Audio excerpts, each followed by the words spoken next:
What's happening, everybody? What's going on? Happy Sunday. Happy post-Thanksgiving. Welcome to the full-on spoiler discussion of Ghostbusters Afterlife. That's right, Afterlife. Did I say Afterlight? Wow. We'll just go ahead and open one of these up. Do you need it, or have you already opened it up? I'm just wondering. I think I did. I did do a little pregame. It's Sunday, before we have to go back to work. What's wrong with that? But anyways, guys, yes, we're doing our full-on spoiler discussion of Ghostbusters Afterlife, and with me is Mr. Scott McClellan. How are you, sir? I'm doing just fine, even though I've been hearing that song way too much this week. Why? my 9-year-old nephew has discovered Ghostbusters, and he played that thing off an Alexa all week at Thanksgiving. Nice. Nothing wrong with some Ray Parker. That song, I tell you what. There's like when it comes to that song, obviously, I had the cassette tape of all that, which I'm sure some of you guys did too. Remember the cassette tape kids? Yes, that's right. Yeah. So it's just there's just something like absolutely, and I loved it when you go to haunted houses. A lot of times that I've been to haunted house, they have that playing, just that song. It was just like there's a lot of times where I've been to haunted houses and they're playing that song. I love it. Love it. It just shows you Ghostbusters, guys. Ghostbusters. And speaking of Ghostbusters, we have a Ghostbuster with us, Mr. Alex Lobo. What's going on, sir? He just got off work, Yeah, just like a couple class fives. Another day in the life. Yeah, exactly. Really.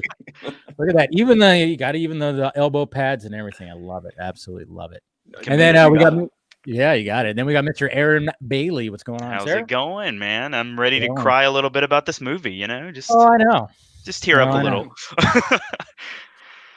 Yeah. And then we'll have Ray, Mr. Fleckcast showing up soon. And then maybe even other people too that might even show up. So, but yeah, so if you haven't seen the movie, guys, please do so. Did you guys get to see it again, or did you only see it once? Once for me. Once for me too.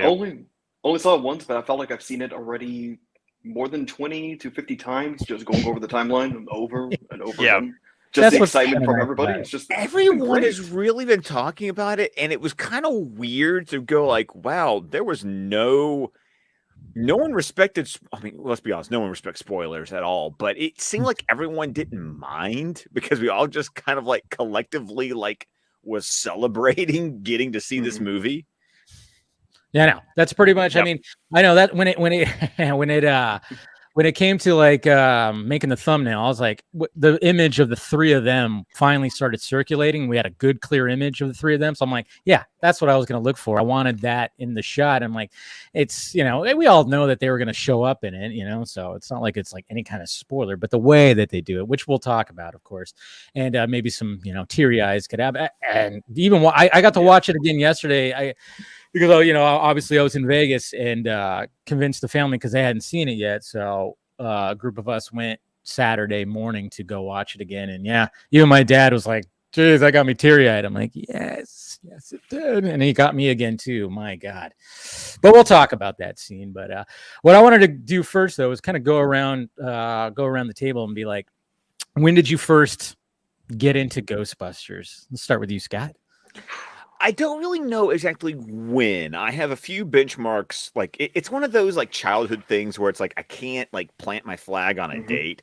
I used to watch the original Ghostbusters off of I'm not sure if it was a pirated VHS recording, when you used to go do the double VCR thing and record movies that you would. I think that was what it was. You put the two movies on one VHS tape kind of deal. Yep. So that's how I watched Ghostbusters '84. I went to the theater to go see Ghostbusters 2 in 1989. So whatever I was doing, I was excited enough for Ghostbusters to go see 2 in the theaters. And I think really this might be sacrilege for some, or maybe we're all just the right age for this. But what really got me to Ghostbusters was that cartoon series back in the day. I think it was called The Real Ghostbusters. The Real Ghostbusters. Yeah. Yes. Because I also watched the other the knockoff one too with the Model T Ford card or whatever that thing was. But I loved watching the Real Ghostbusters cartoon series. I think that's what made me a fan more than anything. Also because that's actually age appropriate versus like those original Ghostbusters movies that I'll admit, going back and doing my rewatch for Afterlife, I was like, I don't quite remember this much in this movie, and it's all there. Little raunchy. A little. Hey, Parcheesi? I still, my favorite one is still up. No, I can confirm he is dickless. Yeah. Oh yeah, Walter Peck. Where is he at? I wonder. Where is he at currently? I wonder if they do a sequel, like who would they actually bring back? And then even talking about Ghostbusters 2. I mean,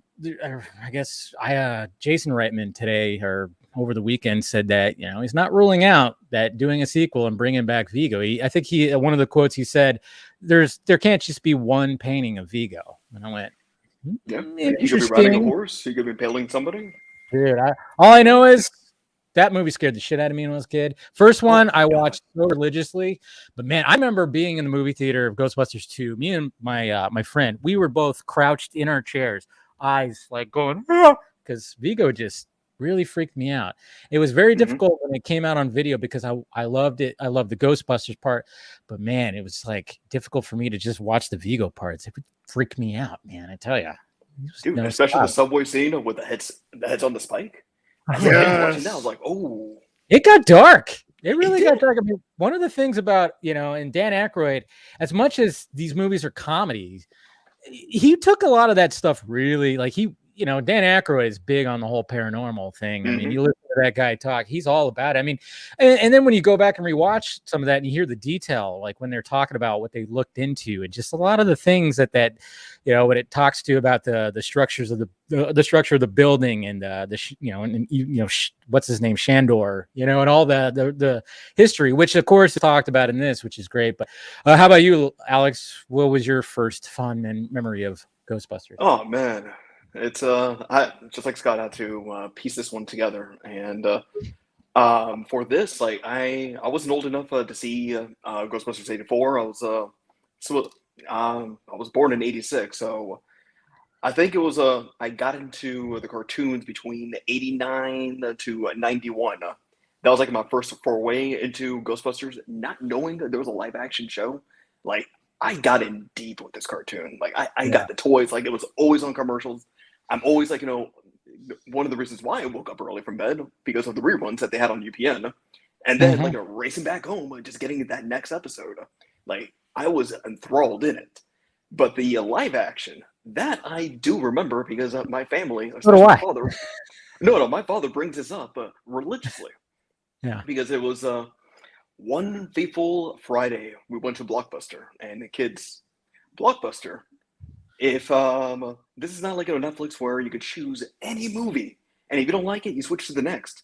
No, if you pick a movie for your family at a Blockbuster, you got to stick to that film, whether it sucks. That's it. So pressure's on you. Yeah, that was it. Unless you have a coupon, you get 2 movies. So I'm in there looking because it was my turn, and for whatever reason, like I pan to my left and I see a cassette that's all in black with a red outline and the no-go sign. But for me, it was just seeing an all-black cassette cover. Because if you remember cassettes back in the day, the VHSs, it was usually the posters all colorful and everything. But that VHS was black. Then I see the logo, like, I know this. And I'm thinking it might be like the cartoon, like maybe the first few seasons, something. Picking it up and turning it around. And I'm seeing there's live action actors behind this. I'm like, Dad, can I watch this? And right when I look at him, there was a cutout of Venkman right behind him with the proton pack. I'm like, oh, I'm sold. I'm sold for this film. So when we brought it home, I fell in love. And I don't know how many times I rewatched that. I think I warped that tape and I hid it from everyone. And this is why it was always brought back to us. Because where I lived, not only we had a Blockbuster, we had like a family mom and pop VHS store for rentals. So we usually went there, the Kings Creek Rentals. Yeah, we forgot about that Ghostbusters tape for months. So the late fees were racking up behind it until one day we decided to go back. And not only my father had to pay the late fees, we had to pay for the film. So he had to pay, it was like around $200 plus for that film. Yeah, so that is the most expensive film that I own, and I don't regret 1 minute of it because that was my first franchise that I got into. fine. That is quite a story. Can you beat that, Aaron?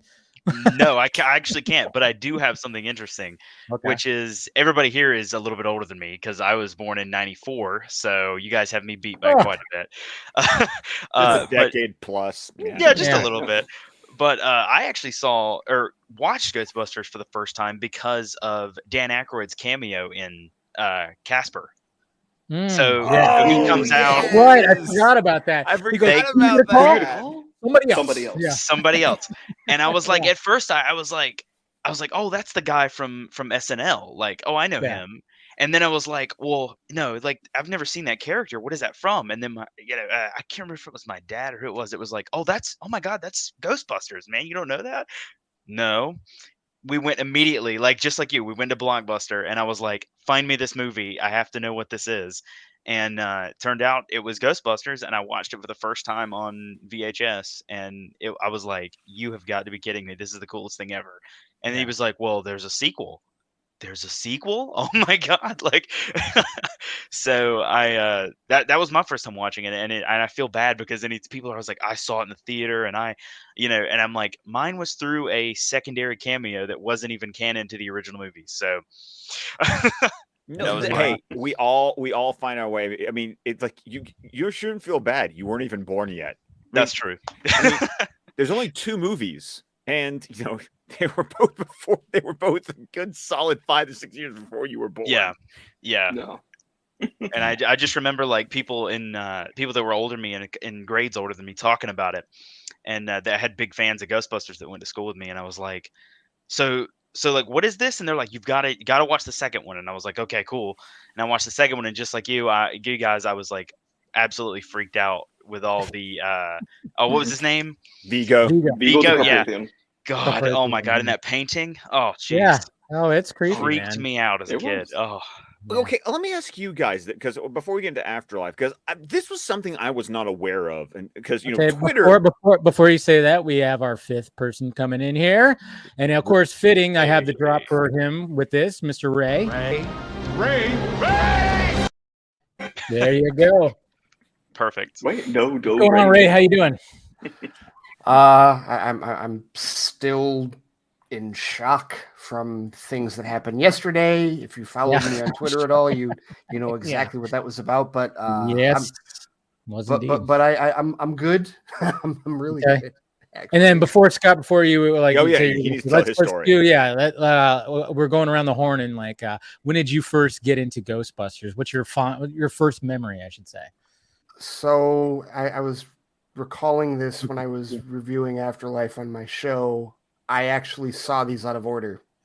My mom and dad wanted to see the second movie at the drive-in, the same drive-in that I, got the same one that I became terrified of Jack's Joker at, the Ford, Wyoming drive-in. And this was like was this the same year or like a year later? Was it 89 or was it 90? They're both 89. They're both 89. Yeah. Okay. So I'm already like, I mean, it's this drive-in. It's like, okay, what are we seeing? All right, cool. So I saw, and it's weird because I have memories of seeing the second movie first. And like, I don't remember the ending. I don't remember seeing the ending. I remember seeing most of it. And then I remember when we got home, obviously there's 2 in the title. So clearly there must be a first one. Oh, we have the first one. Cool. Let me watch the first one. Scared the hell out of me. Yeah. Not the whole movie, but like love aliens, man.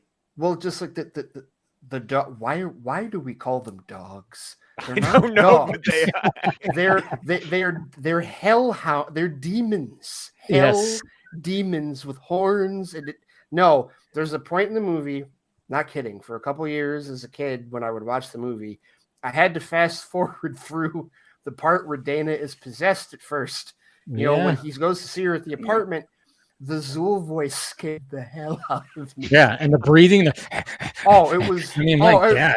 Right. The breathing, and then just like the whole thing where she like lifts, like the eyes go weird. She starts flipping her eyes. She starts levitating off the bed, Like that, and also 4 the feet part up. where she first opened the refrigerator, and it pops up like, I'm like, there were parts of this movie scared the crap out of me. No, what about the part problem where with that, though, Zool is going through the door, just its face? Just that's creepy. And then the chair. That is creepy. That was perfect. Yeah. The chair. The like, actual position. The chair. Like, I think I've had at least 2 nightmares about the chair. Seriously, like the arm. Because here's the other thing about it is, like, it isn't just what you're seeing; it's Bernstein's score. Yes, because if you ever, I have trouble listening to the score by itself. The score is terrifying. It's one of the most terrifying. Yeah, and I don't even not just like the creepy quiet stuff, but like the loud like and like all of it. Just like, okay, like they're definitely. So for me, it was like growing up, I really identified with the 4 of them as heroes. I'm like, yes, please defeat this evil. Please take this evil out of the world. I will help you. I'll go. Mom, can we go to Toys R Us and get it? The only way I was able to get the Toy Proton Pack was because someone had mismarked it. It was it was supposed to be $14.99. Someone had mismarked it as $6.99 and put it on the clearance rack. So I'm like, please, it's not $10. Let's get it. And so I got it. And so I busted my own ghosts to, with Bobby Brown playing in the background, because yes, Dad had the soundtrack for the second movie. The soundtrack for the second movie is like, like how they do with all the artists. It's gonna have to something like that. I can't remember that. No. You had it. I had it pretty good. Yeah. Pretty good. Yeah. But like Bobby Brown, I think Run DMC was on that soundtrack. That's good for the that's right. Yeah, I forgot about that. Oh yeah. No, they just basically found like all the R&B and hip hop artists. Like, yes, please do the soundtrack for the Ghostbusters sequel. Totally. And it's funny how much it contrasts. Like, you've got the score, which is terrifying, and then you've got like Ray Park and like all these people, like, just going crazy, and you're like, what is? Yeah. Well, you had half the Blues Brothers in the movie, so it's just kind of true. That is true, and it was originally supposed to be them. It was originally supposed to be Belushi. Wait, really? Yeah. Belushi was going to be in it. Eddie Murphy was going to be in it. When Aykroyd, cool, actually. when Aykroyd came up with the idea, he called it Ghost Janitors, and it was supposed to be him and Belushi. And what he said is that, the part in the middle of the first movie where they hire Winston, and there's that part where like Ray and Peter are just tired, and he's like, I gotta get some sleep. Like, they're just so tired because they were busting ghosts. That was the idea that he originally had. The idea that these guys had been doing it for so long and that they were so tired of it. And it was just a normal thing for them as a business. Like, that he said that scene is like the original conception of the idea that he had for him. I still love that. I love it when Andy Potts is like saying, do you believe in that? Do you believe in paranormal? Do you believe in UFOs? Yeah. He's like, honey, if it's a regular paycheck, I'll believe anything you want me to believe. I love Ernie Hudson. Which they called back to in Afterlife. They called back to it, and I was like, yes. Yeah, they called back to it. And yeah, I mean, that's one of the things that Winston really was he was the everyman. He was just, he was us, essentially, or anybody watching who's not, I mean, obviously, when it came to the other 3, they were in academia, super smart. They had their different kinds of smarts. But when it came to Winston, he was just a guy that looking for a job, man. Tell me what to shoot with a proton pack, and I will shoot it. That was literally like two of my favorite of his everyman scenes. I love the conversation between him and Ray on the bridge. That whole conversation is fantastic. But also in the mayor's office, he's like, I've only been with the company for a couple of weeks, but I got to tell you, these things are real. Since I've joined these men, I have seen shit that'll turn you what? Yeah. And that makes that one guy like uncomfortable. He's like, Jesus Christ. I love it. Yeah. Oh, okay. So what I was going to talk about, Ray, before you jumped on, it was great that you're here for this, is because, Twitter is great for telling me that things suck that I never thought sucked for, 40 years until Twitter told me. I did not realize that there was this vitriol about the second movie. Like, I think there is. Yeah, there is. I mean, this is what it is. Like, yeah, it gets a little bit more campy, but at the same time, I still have those traumatized feelings of Vigo and being freaked out by him. Of course, when I watch it now, yeah, there's some campiness in it, and it's funny too because I think last Saturday when I had a pre-Thanksgiving with some people, my cousin actually said, like, he was like, oh yeah, the second one's horrible. I'm like, it's not that bad. Come on, you watch it again, yeah, shit. The Statue of Liberty would not be able to walk across the river like it did, sure, because it's actually not that big. Okay, you can nitpick the shit out of it, whatever. But I'm like, yeah, you rewatch it again, you just accept it for what it is, and there's some good moments in there, Ali. I mean, man, I remember even collecting the comic books of Ghostbusters too. I don't know if you guys, I collected the regular real Ghostbusters comic books, but also they made them and it was with the drawings of the real Ghostbusters that were using the Ghostbusters 2 story. And it was funny because it actually had cutout scenes in it. Because there was a cutout scene where Ray is driving the Ecto 1A, I guess. I don't know if it was cut out. Did they actually film it though? They didn't film it. It was an idea that the Ecto 1 broke down, so that's when the Ecto 1A came about. Oh yeah, because the car actually did break down when they were filming on the bridge in the first movie. Is that what it was? Yeah. Okay. See, I always thought that the idea of the fact that the slime being like the hatred and negative feelings flowing under New York City, I always thought that was just yeah, exactly. Cool. Like just the idea of that, of the concept that the negativity, because I'm from the South, so we have our opinions about New York City, and so that just seemed so perfect of a metaphor if you think about the way New York is portrayed in like every movie. I thought that was a cool idea, and I still love the scene where they bust the two ghosts in the courtroom scene. Oh yeah, that's the Scoleri brothers. Oh yeah, the Scoleri brothers. That awesome. was You know them?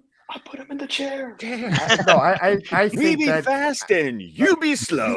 I seriously. Well, Ray, you gone. Right, exactly. No, I think the second movie is criminally underrated. I really do. I think that, and it's got a lot of great moments. It does, and like the Statue of Liberty thing is like, okay, y'all were okay with a Stay Puft Marshmallow Man in the first movie, but you're gonna nitpick the Statue of Liberty in the second movie. Yeah, get out of here with that. Come on.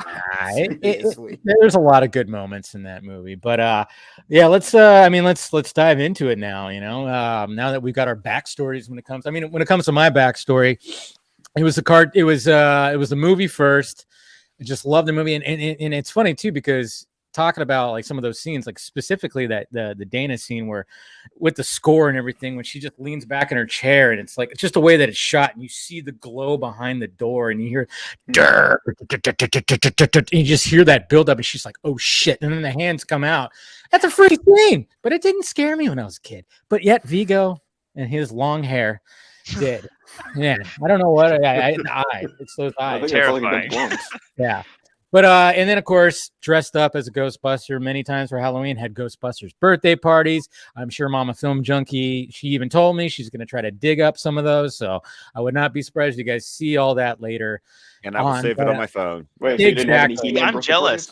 I'm jealous because you guys grew up so much closer when they came out. You guys had all the good toys and the birthday party stuff. See, by the time I was a kid and able to remember it, there was like no Ghostbuster stuff. Unless you bought like the original stuff.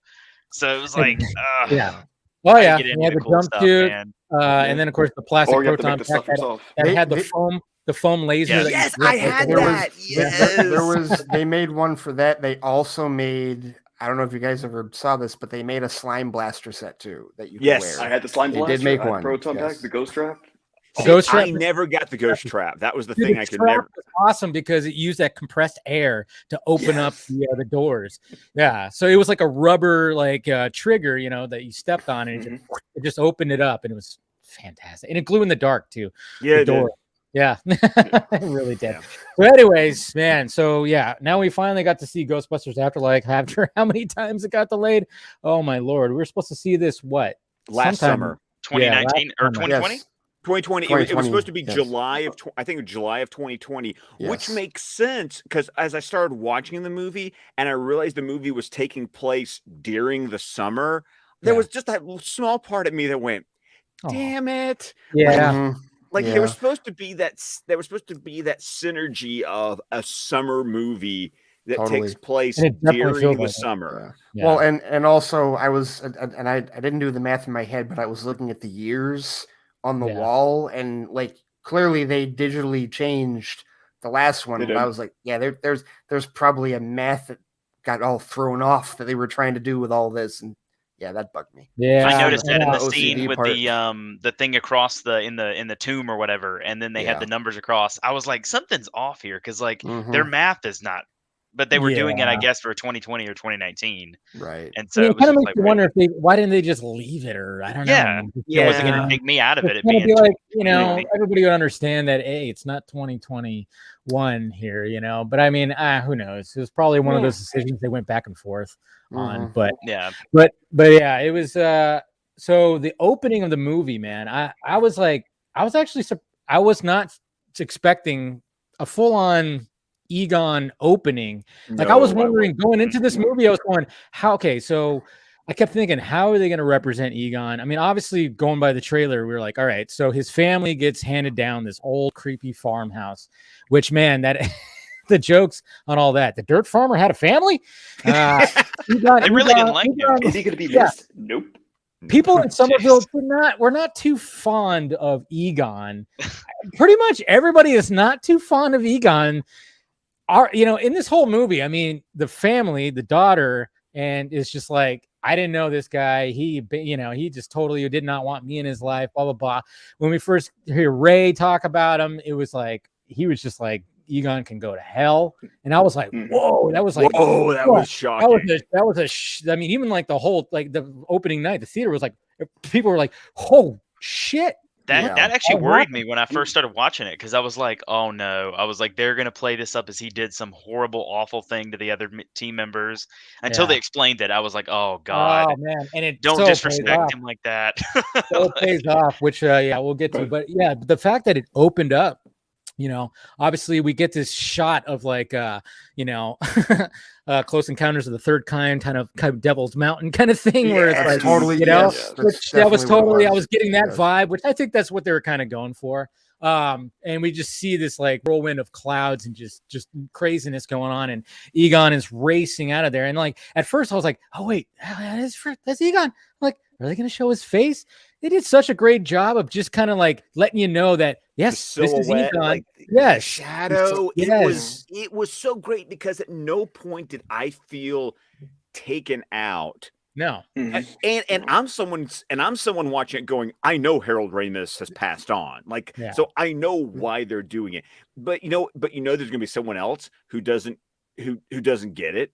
Like it's like they're just gonna go. It's kind of like when I took my wife to go see Rogue One and she had no idea that Peter Cushing was dead. Oh yeah. That is see you know what, and to that score, like I remember when that happened, and at first you see him through the glass, and I thought that was all we were gonna get. Yeah. Then he turns around, and I'm like, the whole thing. Like, that blew me away. But no, as far as this, I feel like the other half of why this doesn't take you out of it is because, at least for me, there was that part of it. Like, okay, clearly it's stand-in, whatever, they're doing that. But I'm also trying to figure out what the hell is happening. Yes. Because when the Close Encounters scene happens, like, okay, he just fired a particle accelerator into the air. Yeah. Why? That's the thing. And then and then what is he doing? And it's so already in my brain, I'm already like trying to figure out like what is the mystery? Like what is going on? And that was the aspect of this movie that I did not expect, was that no, we're actually going to unfold this for you and the main characters. They don't know what's happening, and neither do you. You're both going to learn at the same time. And there were at least 3 or 4 different light bulbs that happened through the movie. We're like, oh, yeah. Okay, now I'm gonna and this is gonna be like a vodka stream connection, because I remember we talked Ghostbusters months ago at some point, and you guys brought up the video game, because the video game is the unused Ghostbusters 3 script, and you guys talked about how it all revolves around Gozer in the video game, and I don't know why, But the way you guys talked about the video game and you talked about the Gozer connection, for some reason, the entire time I'm watching the movie, I'm like, this is gonna be like Gozer again, right? And I do like from the first shot, like the mountain, because I don't know why, but for some reason, however you described like the final boss level of the video game or something, like connected my brain, and maybe I just made up some shit. I don't know if I did or not. But so I was in on the idea that, oh, this is Gozer. And then as the clues, like especially when they start talking about the mineral they used to mine, I went, wait a minute. Wait a minute. Whoa, whoa. What's the name of that mine again? Yeah. No, I didn't think that Gozer at first, when they in that opening scene, I was like, okay, I was already thinking like, okay, what is going to be the thing of this movie? Like, because they didn't even hint at it in trailers at all. So I was like, okay, is this going to be Gozer? And then I thought like, well, no, probably not, because we would have heard about like Gozer casting before the movie came out. apparently not. I was like, surely we would have heard about this. And then so I was like, the whole time I was like thinking like, okay, is this like, are they going to bring back a villain we've seen before? Or is this, what is this? And I was surprised. I was like, okay, well, yeah, I'm wrong. like, because you're kind of wondering like, okay, we know that the dogs come back, and we were like, okay, yeah, we were like, okay, so something's going on with that, and but yeah, it wasn't like quite okay. Yeah, there's got to be some kind of what's he Gozer fighting? something. Yeah. Yeah, right, because there was too much like between the dogs and the smaller Stay Puft Marshmallow Men. It was like, okay, and I think there was even and I also saw a Muncher, and I also saw a shot of the daughter wearing the, for lack of a better way to put it, the Zool dress. Right. Yes. I saw a picture of that. Oh, yeah. I'm like, see that actually. I didn't see that. So right. yeah. I saw a picture of that, and I'm like, okay, that was where I started. I will admit, I got a little concerned. I'm like, okay, this is giving me Force Awakens vibes. Oh just God. For like before seeing the movie, I was just like, okay, are we retelling the first movie for the current generation? Well, I don't, sort of. It kind of did, but yeah. and then you lied. Okay, don't worry. I have a very ironclad reason why this is not The Force Awakens. This is vastly better than what that movie did, in my opinion, for sure. So I agree with you. Whatever you say. But that was my initial concern when I started seeing the iconography. But I had no clue that we were actually going to see Gozer in action whatsoever. Yeah. Or even Shandor, for that matter. Yeah. I've known about that Gozer connection for a while. Especially just follow. Yeah. I'm a huge fan, so I love to follow behind the scenes whenever it comes to filming. So I was following that film since the first reel started. And just seeing the set photos, and I was sharing it with Dave years ago. I'm like, I think they're going to have Shandor. I think Gozer's going to be there. Because there was a couple of iconography of just Shandor's pyramid throughout the town of Somerville, at the library, even the police, and there was even the mining truck that Egon was driving had the Shandor mining iconography. So right there, and then I knew Gozer had to appear, or at least we're going to get Shandor coming in as possibly the big bad. And for me, that got me excited, because especially with the first movie, they never defeated her or him or whatever he wants to be. Yeah. They just closed the door. Yeah, that's true. They did just close the door. It wasn't. Yeah. What you were talking about, Scott, with the Peter Cushing in Rogue One. I think they did something better in this than they did in one of the mistakes. Because a lot of people were criticizing Rogue One because they were like, the CG's just not there yet, and that's an entirely digital person, and it kind of has that weird, like you're looking at, you're like, this looks real, but it's also like not real. It's the Uncanny Valley. Yeah, the Uncanny Valley with it. They did that perfectly in this opening scene, where they're like, we're not going to show you a direct lighting on his face, on Egon's face. Because if they had done that, I think that entire thing would have like fallen apart. I would have, we would have been like, no. But the way that Jason Reitman played it, where it was like he's half in shadows, he's looking through a mirror. You see his hands stuff like Mhm. that. Hair. The hair. You're like, the hair's the undistinguishable. Yes. The glasses And, were the and biggest the one. weight too as well. Like kudos Yeah. to the standard that they use because they use the Harold Ramis at that for the later years and not his figure Wasn't, that we saw like in 91 and 84. I thought I'd heard something about the guy that played him in this was actually the guy that does his voice in the game. Is that Really? Does anybody know if that's true? I didn't know that. Well, no, Harold somebody Ramis had mentioned that. did his own voice in the game. Like he's in the Yeah. game. He did the voice. Did he? Ramis, yes. Murray, Yeah. and Aykroyd were all in the game. Yes. Well, okay, maybe it was did he do it in the animated series? No, I don't know. Maybe these that's what I'm guys didn't thinking do of. the animated series. No, they Okay, didn't do maybe the that's what animated. I'm thinking of. But it was somebody that had been connected to Ghostbusters before that I thought I heard played Egon Well, in no. the. Well, Aaron, what you might be thinking about is McKenna Grace did share that at the scene at the end With for Ivan, right? with the Ivan. physical Yeah, side with was That the was director. Ivan, That's yeah. Reitman. Yeah. Yep. No, I Which just makes heard that something scene about so the much actor better. that played him in the beginning. Okay. That he was somebody that had been connected to it before, but maybe he wasn't. Maybe that wasn't true. But I was like, that would be kind of cool if it was somebody that did a voice or was connected to it that got to play him like physically in the face in the movie. That would have been cool.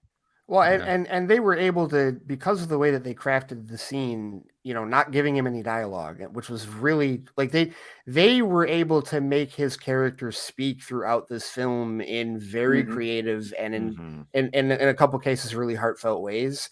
Mhm. And so they were able to avoid, because in Rogue One it's like, well, you can't not have Tarkin speak.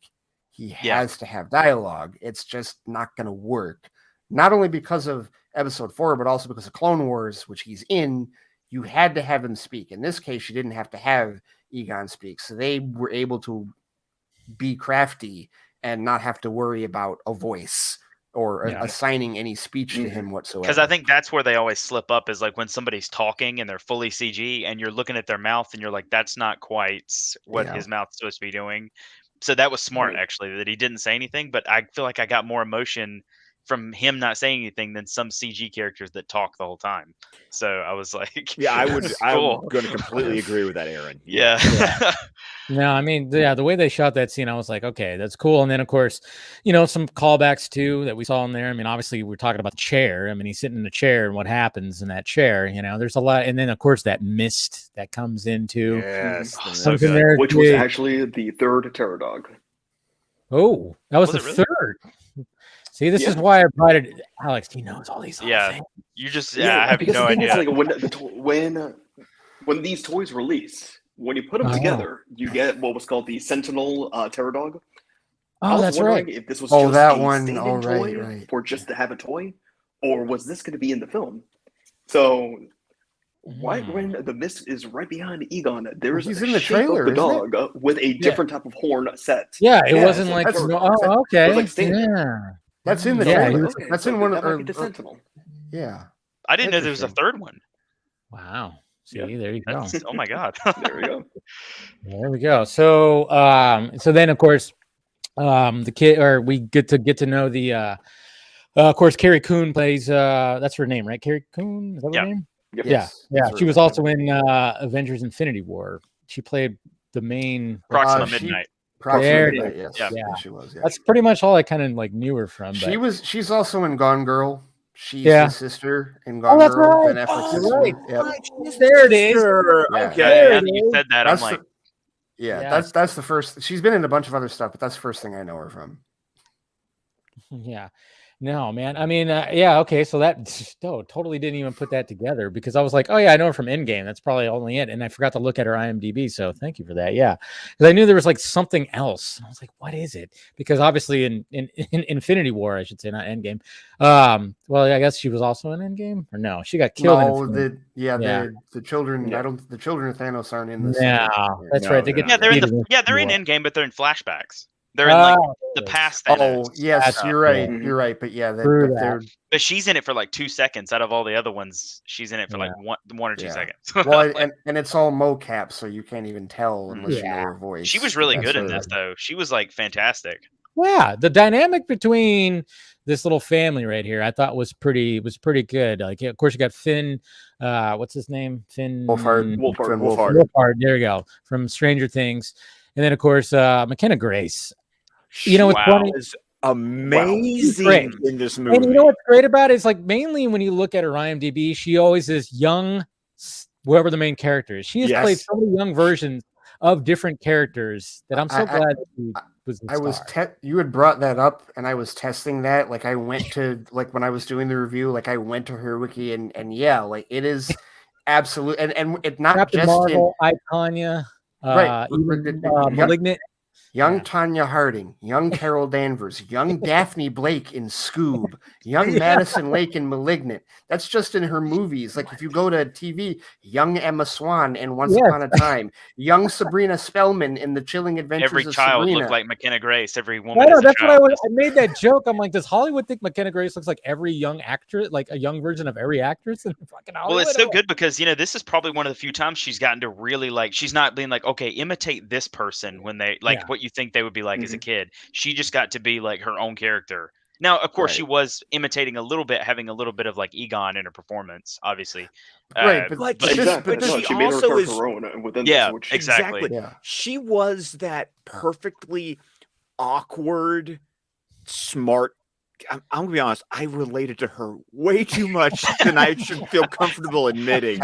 Like, when she was telling, like, I was honestly laughing at her awful jokes because I was like, "Oh, I know that." They were so bad. awful whatsoever. I loved every single one of them.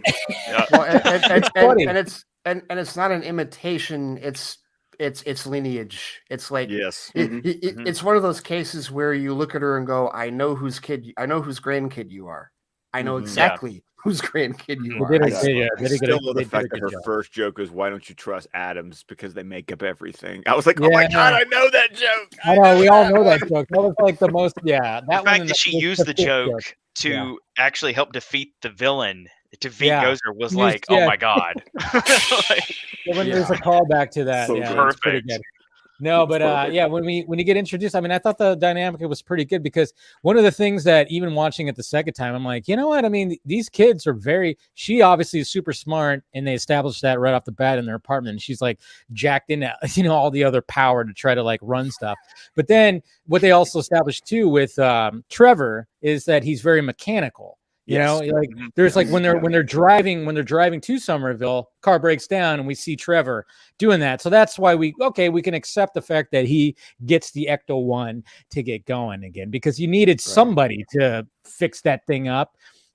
So they established that pretty good, that these kids they're pretty good with their hands, which even though that they don't, and even like the back and forth, I thought was all good. And the mom I thought was really interesting, because one thing that some movies, and this is an aspect that I wanted to go ahead and bring up, because I actually had to tell this to my sister because my nephew wanted to see this movie. Heck, Liam wants to see this movie, and it was one of those like, I'm going to watch this first, son. Like, I'm going to be a good parent, and I'm going to actually watch the movie before you watch it. Sure, it's okay. Yeah.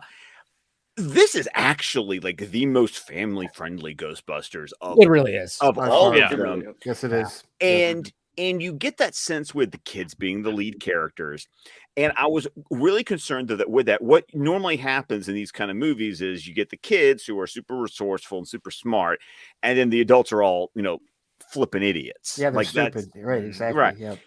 And the mom, it's not that way. The mom is like, she's bitter without being nasty. She, you know that she kind of feels justified in how she feels about Egon because her dad just left her.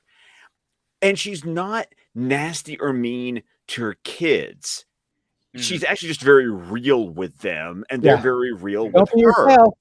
It's organic. Yes. It doesn't like hit. It doesn't like superimpose or like it doesn't hit any stereotypes. It's a case where I'm upset that my dad left, but I still have 2 kids to raise. I have to, and so this is a woman that has accepted that responsibility and is going to remain balanced while still harboring those feelings for the dad that left her. which that's real. That's an organic thing. For the first time in a long time, this was like a movie that I actually believe. Like I understood both sides of where they were coming from. Like I understood what Egon was trying to do, and the fact that he was working on something and he couldn't, to a degree, he couldn't contact anybody. He was scared and paranoid. And then I also understood Carrie Coon's character, where she was like, "Well, I just heard nothing from him. He just left one day, and then he doesn't care about me." I was like, I understand like where both of them are coming from, which usually doesn't happen because I usually just am like one side. I'm like, yeah, that makes more sense. But this was like they played this off really realistically. Like I thought. Once I had the full context, obviously at the end of the movie. Okay, so let me ask you guys when, and maybe this is just me, like I just know how movies work, and so I just kind of like guessed this going into it.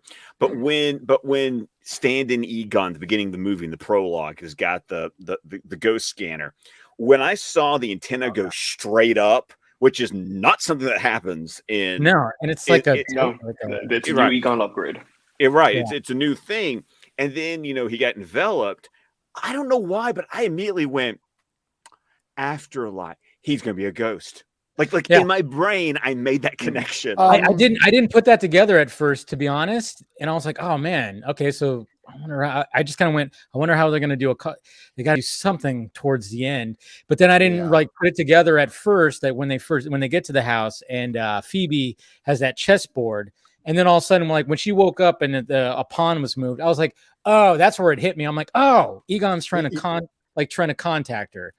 Yeah, that actually, visual thing that they did was so amazing. Where when the smoke envelops him and then it falls, and then you see it light up as soon as he falls and go off, and I was like, "Oh my god, that's such a good way to portray that he's a ghost." It actually didn't hit me that it was him until the scene where the one of the scenes that I'm talking about where they were just really clever, and I love how they did it, was when she is repairing the proton pack, and it's and that light, like the light overhead, like and he's motioning things in place, and my favorite part is like when he's like she's understanding, she's at this point where it's like, okay, I know who I'm talking to.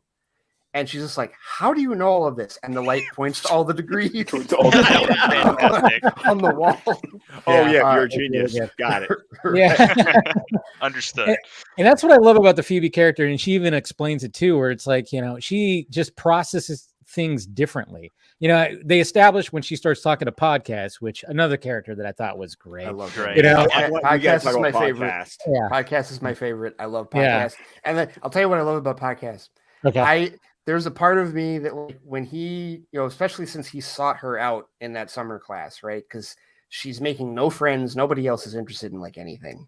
So like he is, seeking her out because she's the weirdest one. And that's what he gravitates towards.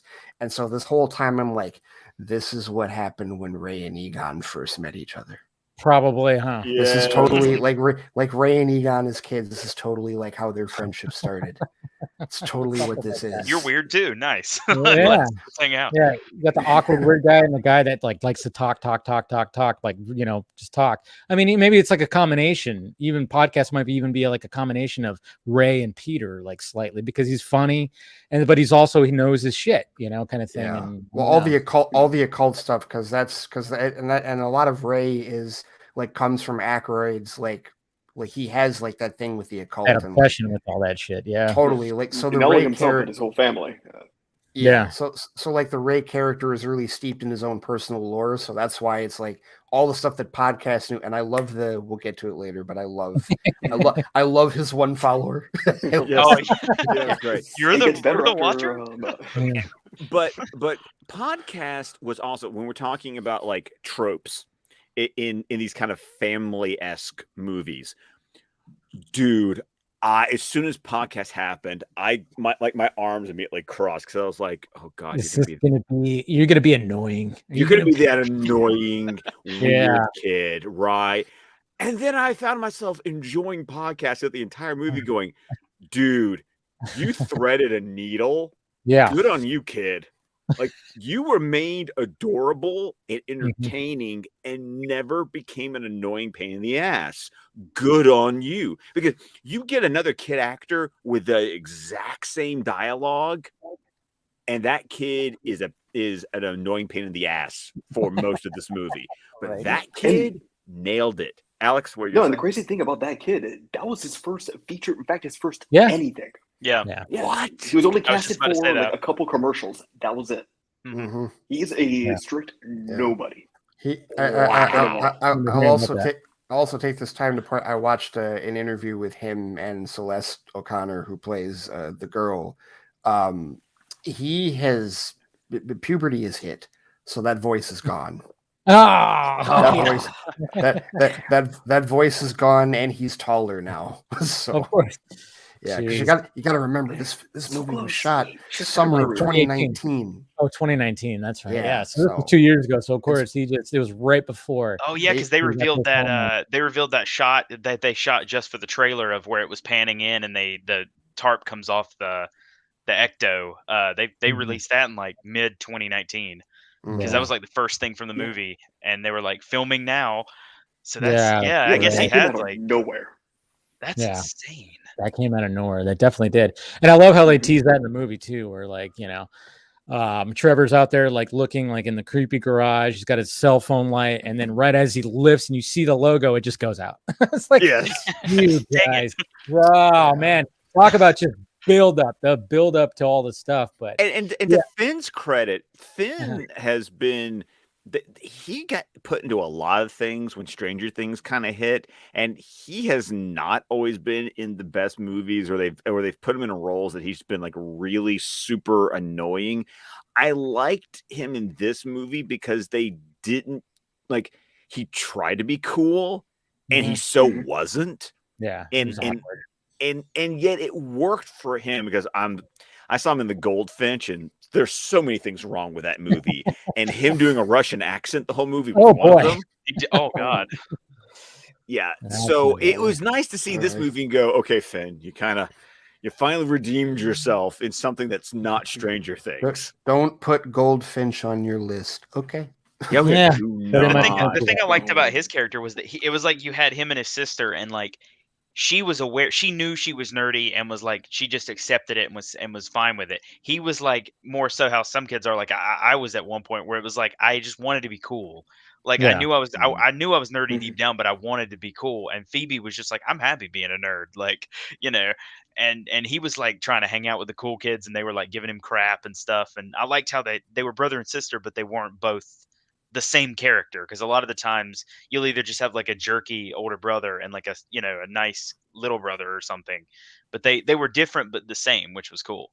I like that. Yeah, the one that like drawback I had with the Trevor character, and I loved it, but I just kind of felt like there was a lot of his story was left in the cutting room floor, because there was some aspects of the film that I totally forgot Trevor was in it whatsoever until all of a sudden, boom, he's there. So it was like in a storyline, like for me, like it was getting interesting, but then it kind of felt like as though like we are going to be using him as a plot device just to put him in the jumpsuit because we need a third member, and let's put a love interest.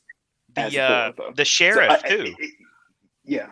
He was another one. They introduced the sheriff, and he was like, I thought he was going to play the character that's like Walter Peck was, where he's like the skeptic guy. And then I was like, oh, and he's going to be the sheriff of the town, so he's going to have the authority to like stop him. He's going to be like, no, you're not allowed to go up to the mountain and do all this stuff, and that mine's closed. And then he just showed up in the one scene, and I was like, oh. So he got the line of, who are you going to call? Who are you going to call? Right. Yeah. I was like, so did they introduce him just to like... I really feel like there's got to be more into that film. And those actually weren't the parts that I thought like kind of. There are a few things in the movie where I do feel like, okay, if you had made this 10 minutes longer, this probably would have filled out a little bit more. I wasn't a scene in the movie that I think is like 10 minutes longer, and I think it got sliced and diced, and it was the only time I felt that way in the entire movie. Which scene? When Gozer gets resurrected. Okay, yes. Gozer's resurrection, it gets really choppy and really cutty. And J.K. Simmons is in the movie, and he gets like 5 seconds. Right, yes, that's what I'm talking about. Right there. Yeah, like that part right there where it's like, okay, this is a little quick. From the point that Gruberson gets possessed, like all through, like and like all of that, like that was longer in the first movie. Well, he literally sits up out of the coffin, and then he's up and he says 2 lines, and she's like, "You're dead," and that was it. Like, I was like, "Why'd you cast J.K. Simmons in this? Like, what was the point of casting him as Shandor if you just like dead?" Like, well, maybe he was just on the Sony lot one day and was just walking around. And, no, he was filming No Way Home. Well, J.K. Simmons has also been in other Jason Reitman movies. Oh, okay. Okay. All right. He calls in a. Actually, one that Tim and I are going to be talking about pretty soon. Thank You for Smoking. Yeah, I think was one of the first Jason Reitman movie I can remember seeing because he wrote and directed that one. And Eckhart, right? Yeah, Eckhart. Yep. Yeah. Mm-hmm. Okay. So and Simmons is in that because everyone's in that movie. So, it's one of those movies you go, and you were there, and you were there, and you were there. But like as far as the whole sheriff thing, I really feel like that was just to get them in jail. Because they wanted a recreation of the jail scene, which was fine. So. I just feel like maybe there's like a scene or two where like because they reveal that like they did that big thing of like, oh, his daughter is the one that Finn Wolfhard's character is likes, and I thought like, oh, surely they're gonna have him say, well, you're not taking my daughter up there, and doing whatever you're trying to do up there. If there's an earthquake or something going on, I don't want her in the middle of it. And then like kind of makes you wonder. Yeah, I was like, there's got to be something in there with him because like when that whole thing starts happening, I mean they go back to the police station and everybody's gone. They're like just gone and like, okay, let's take the extra one, let's just leave. And it was like, huh. Yeah, I thought he would like stop them from trying to get the stuff out of lockup too. Yeah. Like when they were trying to get the stuff out, he comes around and is like, where are you going with that? Like, nothing. He just, he's gone. Yeah, there might have been something else there, something like that. But I would be surprised if we get an extended edition on release on the right video. I think so. There are shots in the trailer that never made it to this film, and again with the third act, it felt extremely choppy, but miraculously landed. It works. Yeah. Yes, it works. Just the final 15 minutes, perfect. Right, and right there, the final 15 minutes, like whatever choppiness you were dealing with beforehand is like, I'll forgive it. I don't care. I know. Just right when they just left the mountain, I'm like, okay, I'm good. But even like with but also I think they were probably like if adventure guests are probably going through it because there's definitely a Goonies feel with these kids. Oh yeah, yes. With respect to like you're right. They didn't dumb down any of the adults, which was good. But there's still a measure of the kids are going to figure this out. The kids are going to solve this, and there's totally the point where they're all in the mine shaft together, like, and they piece together what the plan is. Like when they start really putting together what Egon's plan was and what he was worried about. It was straight Goonies. It's like, okay, the kids have taken control of the movie and this is their adventure and we are following them. And that was awesome. I really like that the way that they set that up. Yeah, they did a good job. I mean, even when they introduce Gruberson, I mean, like, first off, Paul Rudd, you just can't. I mean, just great, and the fact that he's like this summer school teacher that just puts on Cujo and Child's Play. That was ridiculous. Yeah, has a VHS of Cujo. I know, it's just like so ridiculous, but at the same time, it's like, well, we're establishing why. I mean, he's a seismologist that's trying to look at things, and I love the first interaction between him and Phoebe because she just after an earthquake happens, she's just like, well, I'm gonna see what the teacher's doing, and then all of a sudden she just like knows everything, and he's just like, huh. Well, look at this awesome little girl because all these other kids, not so much. No. But I like this one. So. I like it. I like it when he's talking to Phoebe and he's like, so do you know this? He goes, yes, because I'm not an idiot. Yeah. With Gruberson, actually, funny story. I texted a substitute that I had in school after I saw the movie, and I was like, did you watch Ghostbusters Afterlife? And he was like, yeah, I did. I was like, you were Gruberson. You were freaking Gruberson. Because every single time he subbed, he would come in and be like, do you guys just want to watch a movie? And we'd be like, yeah. And we thought, oh, surely he's going to put on like a science movie. No, he would just bring in like movies that he had and just pop them in. And I was like, that is literally you. Like, and I was always connected to him because he was a big geek and so was I. And we were in like, he substituted for like my PE class and we still watched a movie one day. So I immediately, I was like, Gruberson is like the sub. Like, I love it. That's awesome.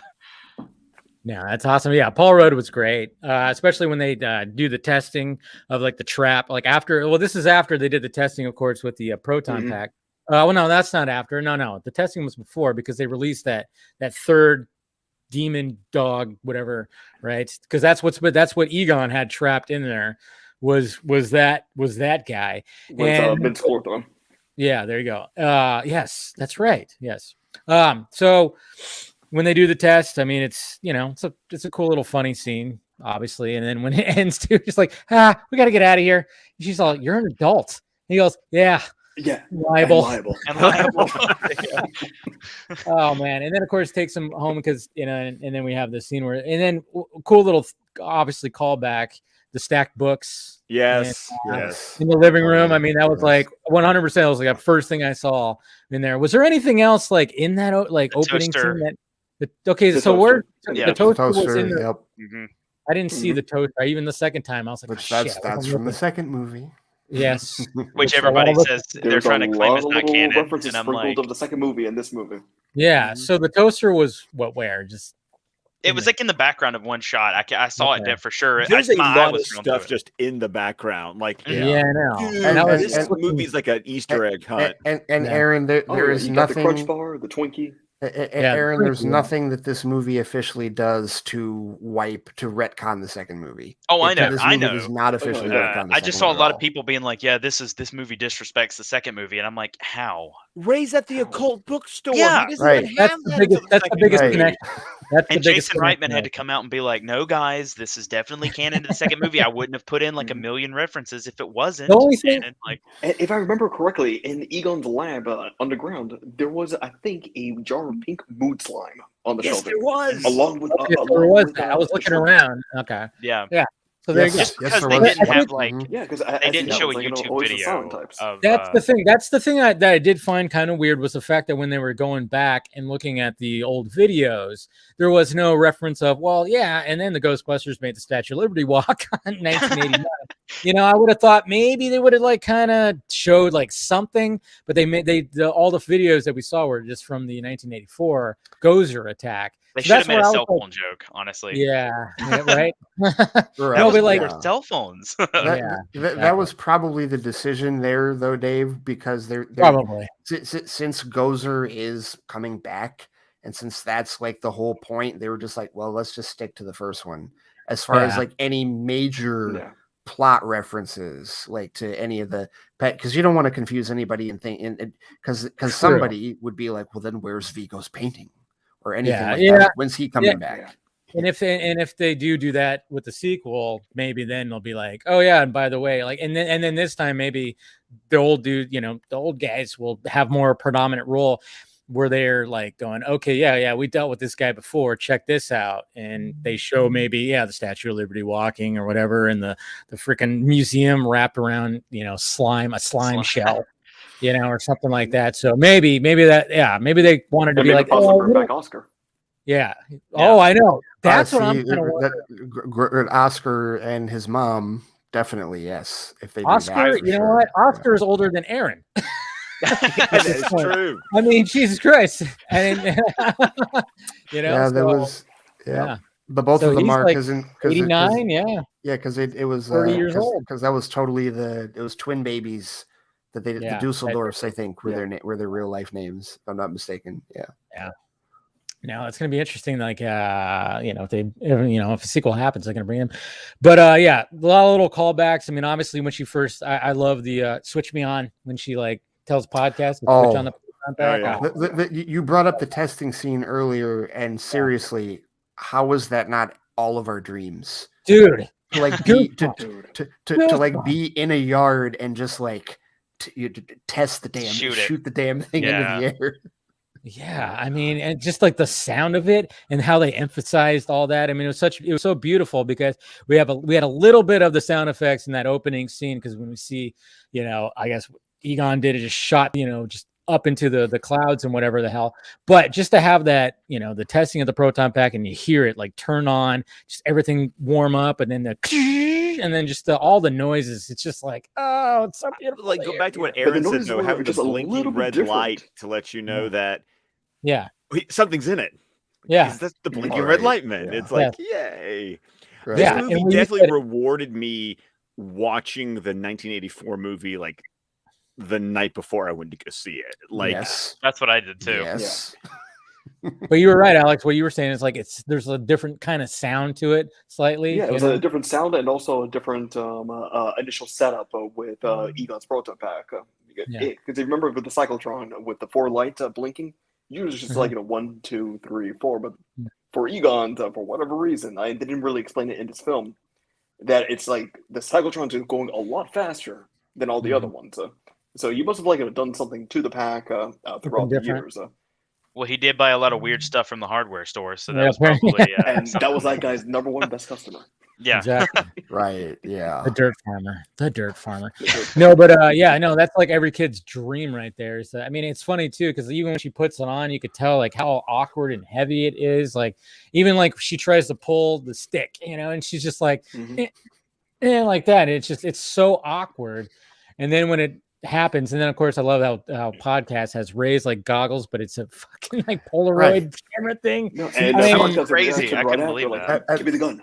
And like right, and like right there, like that was totally where I just got the whole young Ray and young Egon. I just pretty much. That was the cool things that when the kids all became the team, but that was all things. They were all proxies. It's like you're Egon, you're Ray, you're Winston, and you're Peter. Like exactly. It's Trevor's trying to put the moves, so that's like Peter. Which yes, that's why she's black. It is. Yeah, I mean, come on. But she is. I know. Yeah, yes, totally is. We could say that, but at the same time, she's very much not part of the story. Where she's just like, what? Like, I don't even like. She's just like, just got wrapped up into it because she just happens. I think she knew less than what he even did in the original movie. Like, because at least he like went in and they kind of showed him stuff. She just kind of like was like, "Hey guys, what is going on?" She has an awesome scene at the end though, when she just kicks open the door and just So I was like, yes. But of course, then I'm glad she got a moment. She got overshadowed a little bit. She had a good moment, but they gave them all moments, and some were like, like current, because podcasts was totally like that. That was like his moment, but also like a flashback or like a callback rather. Like when with the when he gets out of the car with all the marshmallows. That scene where he's got, and this is just coming from me as a Jurassic Park fan, but that scene where he's got the taser thing on the end of it and he's zapping the Stay Puffs reminded me of the Jurassic Park: The Lost World when the guy's like he finds out he's like zapping the compies. That was like that reminded me so much of that scene where he's like, wait a minute, this works. Like I was like, oh, this is. I don't know if this is supposed to be a callback to that, but that's kind of cool. Like, yeah. Speaking of those little marshmallow dudes, I mean. I remember just watching an opening night with a bunch of fans to like that. That one got just laughs on top of laughs because it was so like it was a little bit morbid, but at the same time, it's like these are just little marshmallows. Yeah, they're adorable, but they don't care. They're stabbing each other with toothpicks and frying each other. Like I like the one walking across the grill and just melting it. Yeah, he's still got a smile on his face. He's just like, that was the funniest part about it. Is they're all like happy, just floating in the air. Yes, and then the blender, and you're like, the blender, yes, all the different ones, and then all of a sudden it just, and you just see the face just smear, but it's still got a smile. So you accept it. You're like, yeah, they're adorable, but they're evil little fuckers. That whole scene was fantastic. That whole scene, especially like it's so weird to see. I feel like we don't ever see something tear up a Walmart in movies, like just a normal Walmart. But like I almost felt like I was watching a commercial for something at some point. A little bit, right? He was gonna pick up a Dr. Pepper and be like, like it was so weird, but it was like kind of cool. Like I'm like this. Well, he did get the Baskin Robbins ice cream. So yeah, that's true. Because it was all Baskin Robbins. That's true. Yeah, that must have been that had to be a reference. Like had to. A reference to what? Ant-Man when he worked at. Yeah. No, but no, that scene right there was. I mean, it's just obviously it's Paul Rudd. It's great. I just love how he's walking in. He's just such a happy dude. I mean, he was like he had a date kind of ruined, but he looked at the positive side about it. And it's like, we went to jail. It's fine. We can't top this. So but at the end of the night, he just wants to go get some ice cream and go home and just eat some ice cream. And he ends up finding these little marshmallows, and then he sees a big demonic dog, and I love it when he's just like, "Hey, buddy!" He's trying to be, and then he just throws his ice cream at him. I hate when that happens when I'm at Walmart. That's just the worst. Yeah, I know, right? Terror dog. Wasn't it strange that I've Walmart seen scarier. was I've seen scarier. kind of empty?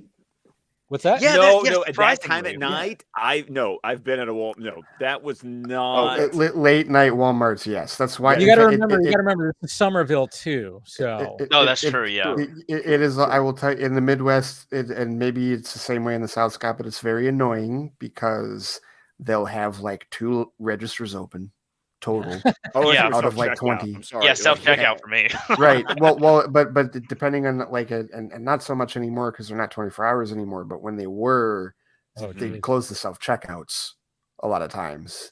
And it was just you're funneling through one of these 2 or 3 lanes. Yeah, no, I would not go that way. But in Southern California, it's still pretty busy when it comes to Walmart. Yeah, I'm with you, Scott. Here in the South, it's like empty, and they're most of the time in the Walmarts. I can see that. Yeah, no, it's always full in Miami. Yeah, you're further south than both of us are. That's the thing. I mean, like when he's looking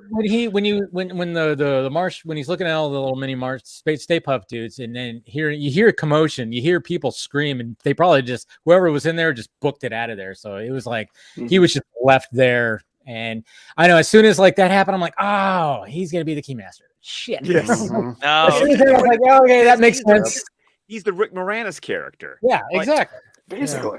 Which, by the way, I was really hoping. I know he's not acting much anymore, but I was kind of hoping he would. I know. I think we all. He was the one, right? He was the one missing, just the one. Maybe the sequel. No, there was actually 2. I'm gonna say there was actually 2. No Slimer. Well, you could say Muncher is. Muncher is a version of Slimer. I get that, but it's still not Slimer. Yeah. That's the thing. But he is like a version of it. Sure, it was almost like kind of like I remember when they first released the image of Muncher. I was like, man, that's like Slimer and Stay Puft kind of mixed together a little bit. I thought, but it's just a version of another version. The character I was missing. I was kind of hoping he may appear like in the second post-credit scene. Yeah, me too. Maybe just appear at the firehouse, but no. Yeah, that would have been cool. No, I was missing the giant Ghostbusters logo. The one that in the 2016 movie. I was kind of hoping he would pop up and do something. Oh yeah, that's right. Total sarcasm. That's right. Yeah, the logo came to life. It was their giant logo. I'm probably the only one of the 5 of us that likes that movie for what it is. No, I like the comedy. Ray, you're not the only one. I enjoyed it. Okay. All right, good. I've never seen it, so I have no opinion whatsoever. And I enjoyed it. Alex, you're the other one. I like it as a movie. I don't like it as a Ghostbusters movie. It's a great comedy. I have come to realize as much as I've come to be a little annoyed with the term multiverse these days, I think that it absolutely applies to that movie. It happens in a completely different multiverse than this timeline does. Yeah, see, I'm with you on that too, where I even said it too, like even talking about it. If that wasn't a Ghostbusters movie, because like the first half hour, I actually was enjoying it. I like Melissa McCarthy and Kristen Wiig, and I thought if that wasn't, it was only when they got into the Ghostbusters stuff where I went, I can't. I'm sorry, I can't. It just got too. And they referenced Zool at the end too. A long SNL sketch. Yes. Well, and see, Alex, and that's kind of my thing where like I've talked to people about like it's almost kind of unfair and I know it shouldn't be because it's a Ghostbusters movie, but you got to understand that the original Ghostbusters films, that's the not ready for primetime players plus the SCTV guys, and that was just a different. No, Ray, I'm with you. Like my main issue with that film, like I love the cast, especially if someone told me that the new Ghostbusters that they're going to be doing is a reboot and it's going to be all female cast, I would have like those 4 actresses would have been in my top 10. So right there, I fully accepted it. Paul Feig, love his films. Yeah. But just coming into it, for me, it just felt like the writing was a bit off, but then also it just took away what made Ghostbusters special. And like one of the scenes, like for me, that like to this day is cringe on that film. And this is someone who's a fan, and I own it, and I've watched it a few times, and I just rewatched it just last week. Was the testing of the proton pack, comparing it to the 1984, because those scenes, how they're constructed, was essentially just showcasing how dangerous that the proton pack is. 84 was a 30-second elevator scene, just stating that we're wearing unlicensed nuclear accelerators. Egon stating, I didn't even test these, it's my fault. And Ray, hey, switch me on, and Egon moving to the side.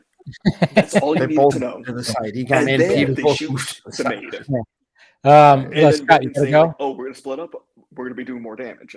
So that right there was like, 30 seconds to almost a minute. Yeah. 2016. You have Kim McKenna just explaining the proton pack and going through all the elements, which, if you're a fan of Ghostbusters, everything she's talking about like was in the original proton pack. So for me, it's like awesome Easter eggs, but it was like too prolonged, trying to sound too sciencey and like, hey, we're smart about this.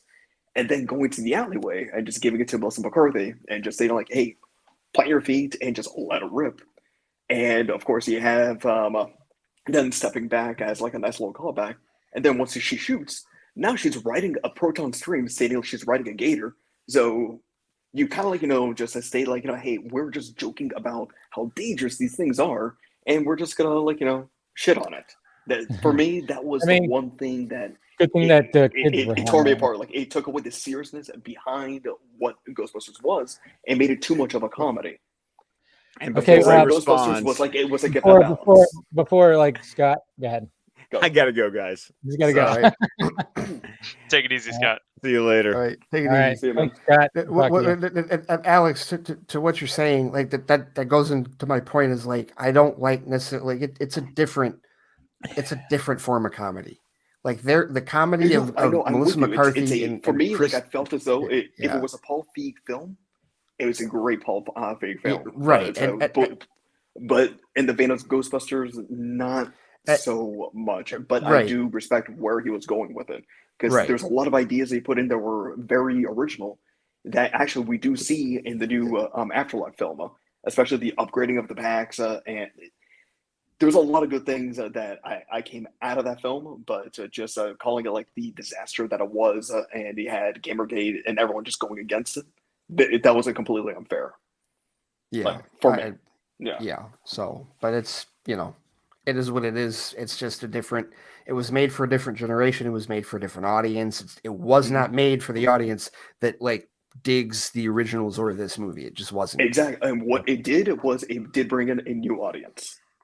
To fall in love with Ghostbusters, because when you look at the the Comic-Cons from 2016 and on, the amount of the cosplays that we saw, both male and female, just wearing the new proton packs and the jumpsuits, was phenomenal. So and who knows? Revitalized Ghostbusters. I think part of the problem that's all he needed to do. I think part of the problem with the 2016 movie that some people had, and like I said, I like it as a movie, was that it was the marketing when they first started off marketing on it. It was a little bit weird because they had that teaser that was like 30 years ago, 4 scientists saved New York City, and now a new team will answer the call. And you're like, oh shit, like, and then you find out that the original cast are going to be in it. And you're like, oh, okay. And then I hated all their cameos. Yeah, they literally had Dan Aykroyd be like, "Oh, that's a class whatever, like apparition, Class 7, right?" Yeah, and you're like, "Is he still? Is that his character? Like, right? What's going on? Like, because none of them are playing it. Yeah, and Bill Murray got his wish; he got killed off. Well, he got killed off playing another version of Walter Peck. Yeah, essentially. It was just it was confusing the way that they marketed it, and I think that was a big problem of self. Yeah. And then they made Stay Puft an evil possessed. I hated that villain character. Yeah. That guy, the bad guy, was so stupid. Yeah, it was. He's like, quit picking on me, like. Anyway, let's segue back. Yeah, we'll get back to Afterlife, but I would say multiverse. There could be something with that, and maybe they will touch with that. Which that's one of the final questions I'm going to ask you guys at the end of this thing is something that kind of came around the timeline where I was like, interesting. But so where were we? Like, okay, so all the it's happening, and obviously we get that nice little moment too where Egon's daughter finally realizes that yes, your dad did care about you. It was, the wall like, pictures, like he led her into the secret little lair, I guess Egon's lair, and then just show like the wall full of pictures of her. I mean, touching moment, which I was like, all right. Yeah, can we rewind back to the police scene? Because there was one moment that I loved, and it kind of for me, I kind of felt a little sour, like how they treated the Egon character on the first two acts, just essentially shitting on him. But right when the sheriff just mentioned just I don't remember what was the comment that he said about the dirt farmer, Phoebe, just like the audience, just taking out the proton pack and just aiming it right at him. Just saying, dude, no that was idea. like, you have no idea what he has sacrificed just to do what he did. She right there, I'm like, okay. When she started, the payback for this is going to be beautiful. When she started taking ownership of her grandfather, connecting to that, Alex, there was also that scene where she got really emotional with her mother about him. And exactly, because she knew who Egon was, and she kept it from her. Right, and there was like this real strong resentment from her, like, he was a scientist just like me. Why would you keep this from me? This is who I am. This is literally, I'm not weird. This is literally what I was supposed to be. And Carrie Coon's character, in her response, I am so glad that you found yourself here, but you can't be doing this. Yeah.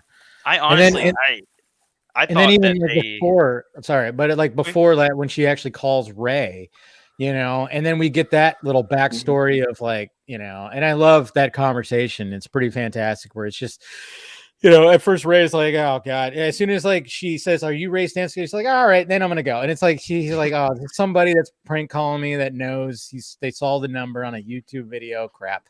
But then, then all of a sudden they have like that conversation. Oh, you're in the slammer, huh? Yeah, I've been there before, which of course, little callback. And then just kind of talking about everything. And he goes, yeah, it was a better economy, the Reagan years. And then just all that stuff, just a conversation. And, obviously my movie theater cheered that opening night when we first see him, which was great. But man, when he says Egon Spengler can go to hell, I was like, oh. Gut punch. Whoa, what? Yeah. No. Yeah, that was, at that point in the movie, you're just like, oh Lord, what happened? What could have possibly, because clearly it was a scenario where like, okay, ties have been severed, because it's not like any of them showed up after he died. Like clearly the family shows up, but none of them did. So it's like, okay, what the hell? Yeah. Especially with Janine, they didn't even know he died. Right. Yeah. Well, I mean, Janine obviously was handling whatever she could handle with Egon. I mean, we get that when we see her at first, she's just like, yeah, it's just basically, just doing like kind of like a money man. And then she was like, oh, there was no money to manage, pretty much. Like when the daughter was like, what was the daughter's name? I'm totally drawing a blank. I know we're just calling her Carrie Coon. I think it was like Callie or Kelly. Callie, yeah, it might be Callie. Yeah, I think it was Callie. So like, that's where she got the news of like, wait, there's no money. Like, because she's already had hard times and she thought maybe she was going to get some kind of inheritance, but nope, no money coming in. So we get like, it's just what I really love about this movie, especially because it all revolves around Egon, which is the ultimate, like, yes, tribute to that character in Harold Ramis. I mean, obviously when we get to the end, it's just like it just total send off and it's great, but it just all revolves because you're just kind of going like, was he a scumbag? I mean, what is going on with Egon? I mean, obviously thinking the way that, I mean, if you go into a movie, obviously it's going to, like, okay, obviously it's just, it's going to pay off at the end, which it does, but they just did a really good job of like, what the fuck was he doing? What is happening? Right. He had no context. Janine was like, yeah, try to like, we were, trying to try to keep up with it, They did a great job of like seeding the mystery and like really stringing you along to be like, okay, trying to put it together, like, what in the hell is going on here? Like my brain was like constantly thinking like, okay, trying to put pieces together, and like it does a great job of stringing the mystery out. It also does a great job of giving you light bulb moments so that when they realize what is happening, you're making the realization along with them, like, okay, now I get this, I get that. Oh wow. Oh, Oh no. Yeah, that's pretty much what it is. Yep. But it's funny too because like as soon as she gets off the phone with Ray and you just see his face, you kind of go like, okay, yeah. There's like the scenes that we're not going to see is him contacting the other guys, and they're like, we have to go to Somerville right now because something is going down. Like talking because I think one of the last things she said was, I'm Egon's granddaughter. Yeah, that's the last thing. See, I think she should have said. I think that scene would have made a little more sense if she had said that up front, because I did think it was kind of weird that he dumped all that exposition over the phone to somebody that he thought was just like a fan or something. I think the reason that it's at the end though is because that's what gets him to call the guys and go out there. Because it isn't just because it's not a case where he's going out there to stop something. It's to save Egon's save his family. It's like it basically looking at them like, okay, I don't know what happened with him, but they're innocent bystanders, and if they found something, we have to save them. Mm-hmm. So. Oh yeah, I mean, I get why they did it. It was just a little weird when I was sitting in there, and he was just like, "Let me tell you all this stuff. Like, this is what happened then." And then she's like, "I'm Egon's granddaughter," and you're like, "Oh, okay, so she is gonna tell him." Like, well, I kind of felt like maybe Ray. It just felt like the mystery caller was someone who was genuine asking questions because again, he must have been trolled for a good 30+ years. Somebody that actually cares, what's been what happened to the business, and you guys are essentially frauds.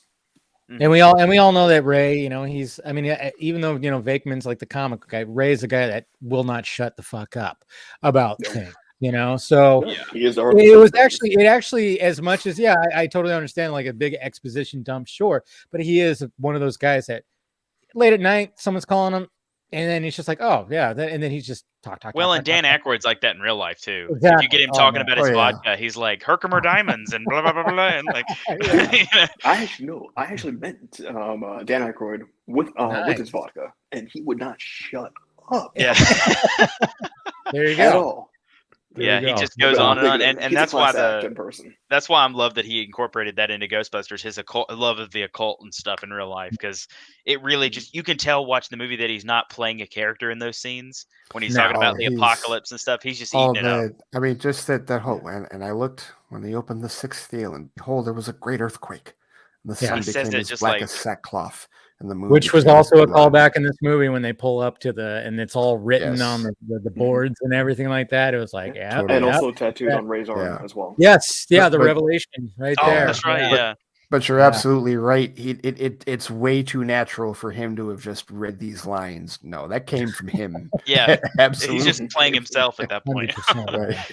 Nah, that's what we gotta love. That's why we love that guy. But when that happens, and then so like I'm trying to think of other stuff that before we get to that ending part. Well, obviously when they chase Muncher, I mean that's where like things get like pretty exciting, and it's just I just had a big smile on my face. I mean, you had the gunner seat, which was never part of the movies, part of the cartoon and comic books though, and in the toys. Yes, the toys had it too. So I mean, when I saw that in the trailer, I was like, "Get the gunner seat!" I was like, "Yes." That was just a nice little callback to the toys. And, I mean, that whole scene was just so freaking cool just to see the Ecto-1 just flying down the street. You got somebody just shooting, just oh man. Even the second time. The town, just. Yeah, exactly. Well, and that's where the sheriff thing that we were talking about earlier, that's really where I was okay with it because, like, he's really looking at this from a property damage standpoint. That's the other part of it's hammered a bit more in the. I mean, it's kind of the point of the second movie in a lot of ways, but like in the first movie, there's definitely an aura of. I mean, especially the first when they go to catch Slimer, like in the first movie, and then the Sedgwick, the whole idea of all the damage that they were causing and all of the things that they are destroying, and it was like they charge for their services. Oh, right, exactly. and so like to me, I felt like this scene totally but we are having a special this week on proton charging and storage of the beast. That's only going to come to $1,000. Yeah, $5,000. I will not. I did not know the price. Yeah. Oh, that's all right. We can just put it right back in there. Yeah. Anything, Do that anything. No. But just the whole, we could do the whole damn movie. But like just the whole like, Yes. I felt like that chase and the aspect, like that was the aspect of it. Like, yeah, these things, like you were saying before, Alex, these things are not safe. These things are very dangerous, and in the wrong hands, they can cause a lot of damage. And it was literally, and that was the other cool part, was like the kids being introduced to this concept, like, oh shit, we've got to be careful before we can. They just tear into the movie sign and knock down a bunch of shit off the building. It's like, it was crazy. Yeah. And I love the the trap on, with the tires being remote controlled. That was pretty cool. But damn, does that thing move as fast as the Ecto one? I was like, that's a fast motor. Car. There is a motor on whatever that is. Fastest RC car I've ever seen. I know, yeah. Testament to Egon's engineering.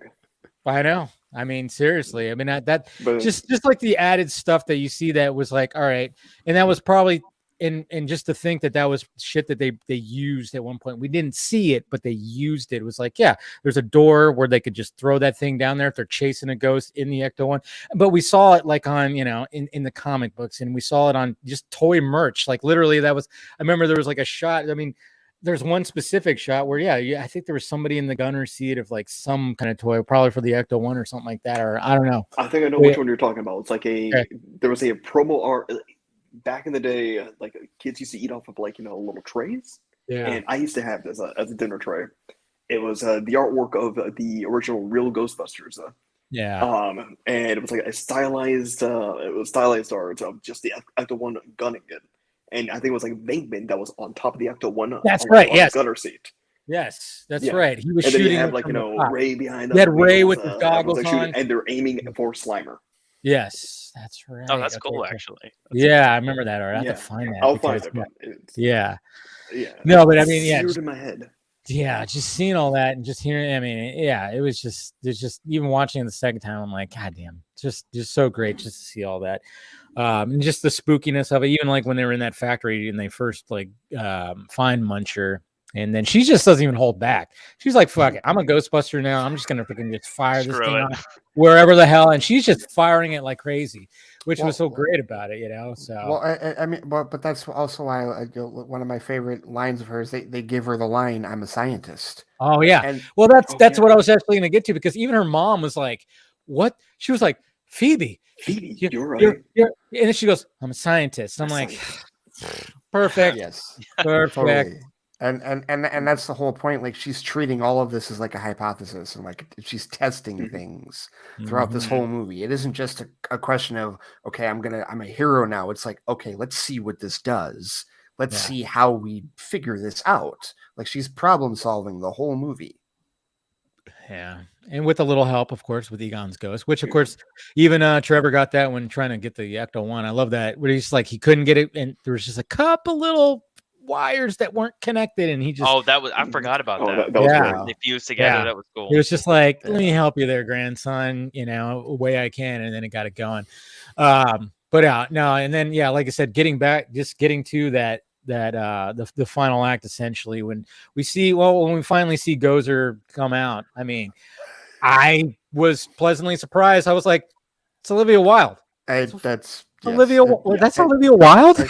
And she's, I don't know why. I don't remember what the legalities are whenever somebody is uncredited in a film. Because she's not credited. She's not credited in the film as Gozer. Only the voice of Gozer is. That's what's weird. Yes, which is the voice of Gozer is Shura Agashu from The Expanse. Yes. Yeah. And The Expanse, Mass Effect, Star Trek, like Beyond. She's been in a ton of stuff, and she's got the right voice for it. She really does. As far as that, but no. As soon as it was one of those cases where I was really like, that's 13 from House. Yeah. Yeah. I mean, it was funny. My brother was like, dude, that's, it's Olivia Wilde. I didn't know she was in this, and sure enough, Yeah, and then I remember talking to you, Alex. You're like, "Yep, yeah." And then there was like articles that were actually. I looked it up, and there's actually articles about it too. And I'm like, I didn't catch any of this. Thank God. Apparently, there was also. I read on the wiki that apparently there was also a model that like there were 3 parts to it. Like there was Olivia Wilde, and then there was the voice Shred Agdashlu, and then there was a 3rd woman that was a model for like some of the more like dexterity for like some of the more like I don't know acrobatic like stuff close-ups for Olivia, like, and they had a model probably to do like the stuff where she's like running and like doing crazy shit, and then, right? like, yes, exactly, right, yeah. But God, when she rips Shandor in half, that was like, holy shit! I wasn't expecting that. Yeah, I was like, whoa, whoa, buddy. I also completely forgot that like her main power is like electrical blasts. Yeah, totally. Because in the first movie they don't really jolt the guys; they just push the guys toward the edge of the roof. In this case, she's electrocuting people. She was palpitating them, yeah. Right.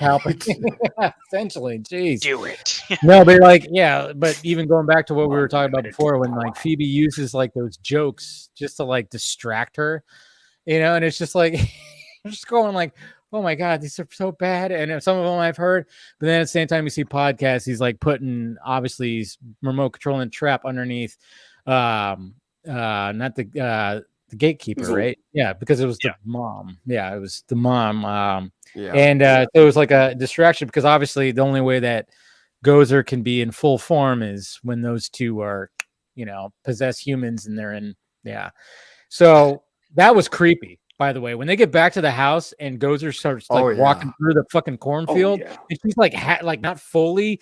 And she's just like this, dude, that was like great. Presence that is just like kind of zombie like because she's just man. That was the fact that she's like, "Are you a god?" And then he's like, "Yes." Okay. Come on, that, yeah. So this is the point where I want to break out my explanation for why this is not The Force Awakens, why this is better than that. And I put it this way. I was trying to say this before when we were trying to avoid spoilers, Dave.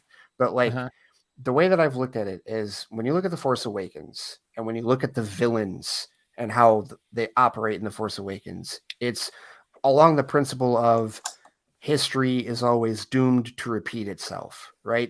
It's not the Empire, it's the First Order. It's not the Death Star, it's Starkiller Base. It's like, the neo-Nazi idea, essentially, right? But in here, with the villains, it's really the principle of, if at first you don't succeed, try again. It wasn't that Gozer had a bad plan in the first movie, it just got stopped. So there's no reason for her to change her plan. The temple and the dogs and all that, it all worked. Just in a different keep spot. trying. Exactly. Yeah, just come back I'm in sure a different spot.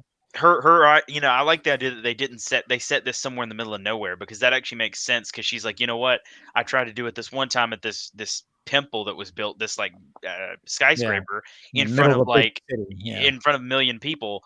Let me do it out here in the middle of nowhere where nobody's gonna suspect that I'm doing it. Except the only person that realized that was Egon. Exactly. Which that starts to come, as the story goes on. I mean, even when when Phoebe finds out, she's looks out, she's like, wait, this whole place is a trap. Like you go like, oh, wait a minute. Like, this whole farm was like it was just one big huge trap. And then we even heard Ray, like when he was talking to Phoebe on the phone, he's like, yeah, he took all the proton packs, he took the traps, and that's one of the reasons why he took one proton pack, but all the traps. Oh, that's right. One. Sorry. Yes. That's right. He took his protocol thrower, but all the traps. Oh, yes. So they still have theirs, I guess. Those they still had their packs. Oh, okay. That was like the cool, one inkling that I was wondering how they had their packs. So I kind of I found a clip online, and he took his proton pack. Yeah, but then of course he had some other kind of proton packs hooked up to that hole. So then he was like, if shit starts coming up, I'm crossing streams and zapping that thing down. Right. That's what I didn't realize that the first time. I'm like, oh yeah, he has 3 of them shooting there because they're crossing streams. Keeping that presence down. Such a cool idea too, like having automated ghost stuff like that. That's so cool. We had because if the PKE meter is gonna freaking measure like, oh shit's coming up, these things are gonna start zapping, which that was a nice little, because at that moment I was like, oh, Did the other guys just show up? Oh wait, no, this is just all automated. For a minute there, I thought the other guys showed up already. I was like, whoa, because I was like, they're not going to show up till the very end. Which, of course, when they do, oh my god, Dude, even the mini pups were excited seeing the guys. Right? That says something, dude. I mean, when my theater lit up. It was great seeing him in there, and then of course, you get Vakeman just talking his shit to He's like, "Do we still have a thing?" Like, yeah, we're the ultimate power couple, and I loved that. I loved that it wasn't just cameo for the sake of cameo. They were like, no, be the characters, be the characters. How you guys would approach this 30 some odd years later. It totally like the whole recognition thing, and like Ray's got another, he's basically Miranda rights that he's reading to Gozer, just like he did the first time. 100%, yeah. And then, like going back to like where she goes, "Are you a god?" Which everybody started laughing, and then Ray just like stops, then I mean, essentially, the other two are like, Ray. Like, come on, Ray. Totally. You know what to answer this time because I mean, that's one of the funniest. That's one of the funniest lines in the original when Winston is just like, when someone says you're a god, you say yes. I think the funniest moment for me though in that scene was like when they're all standing there and Egon's ghost is there, and you just see Bill Murray look over and he's like, "Oh shit!" like what is this? And then they all just look over like, "Oh God!" Like, no, Aaron. When Bill Murray was like looking over, like I didn't feel like he was saying like, "Oh shit," because he did it twice. His face wasn't even phased. He was expecting. He was kind of like, well, he even said he's like, "That's gonna happen." Here, finally, you're here. Yeah. Classic. No, but see, the whole time was locked eyed to Egon. Yeah. Like, oh, man. No, when that whole thing was happening, like I said, what's her name? I forgot what the other girl's name is in the movie. You know what? What's her? I forgot her name too, but she gets her moment, of course, where she like, she kicks open the door and just starts firing, which I thought was cool. But then, of course, Gozer kind of like just like you said, she's trying to do something again, but she realizes what maybe she's up against this time, or whatever you want to call her, because it seems like she was having some fun with the proton pack lasers. What's up? Her name was Lucky. There you go. Lucky was her name. That's right.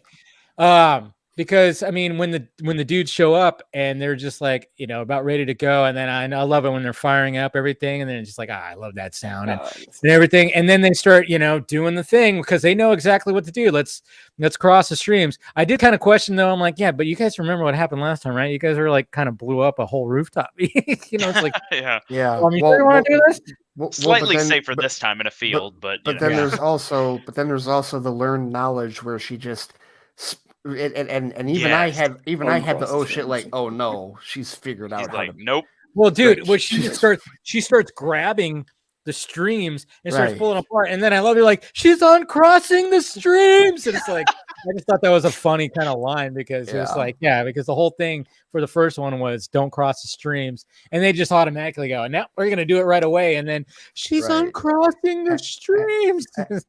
And this is where like the writing of this whole sequence really takes center stage, and this is where like the light bulb moment from everything we saw in the beginning scene finally kicks in. Because remember, the one thing I don't think we mentioned is that he tried to activate the trap when he was still alive and he didn't have enough power.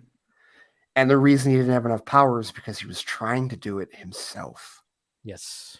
And so the reason it works this time is because his whole family is helping him. His whole family is here to help him. That was a cool moment. That was a cool moment because before that, when they had the model, like Phoebe's trying to explain it, and then she kind of like, because her and Trevor kind of, she's like, would you kill you to read a book? And he's like, would you just kill you to tell me?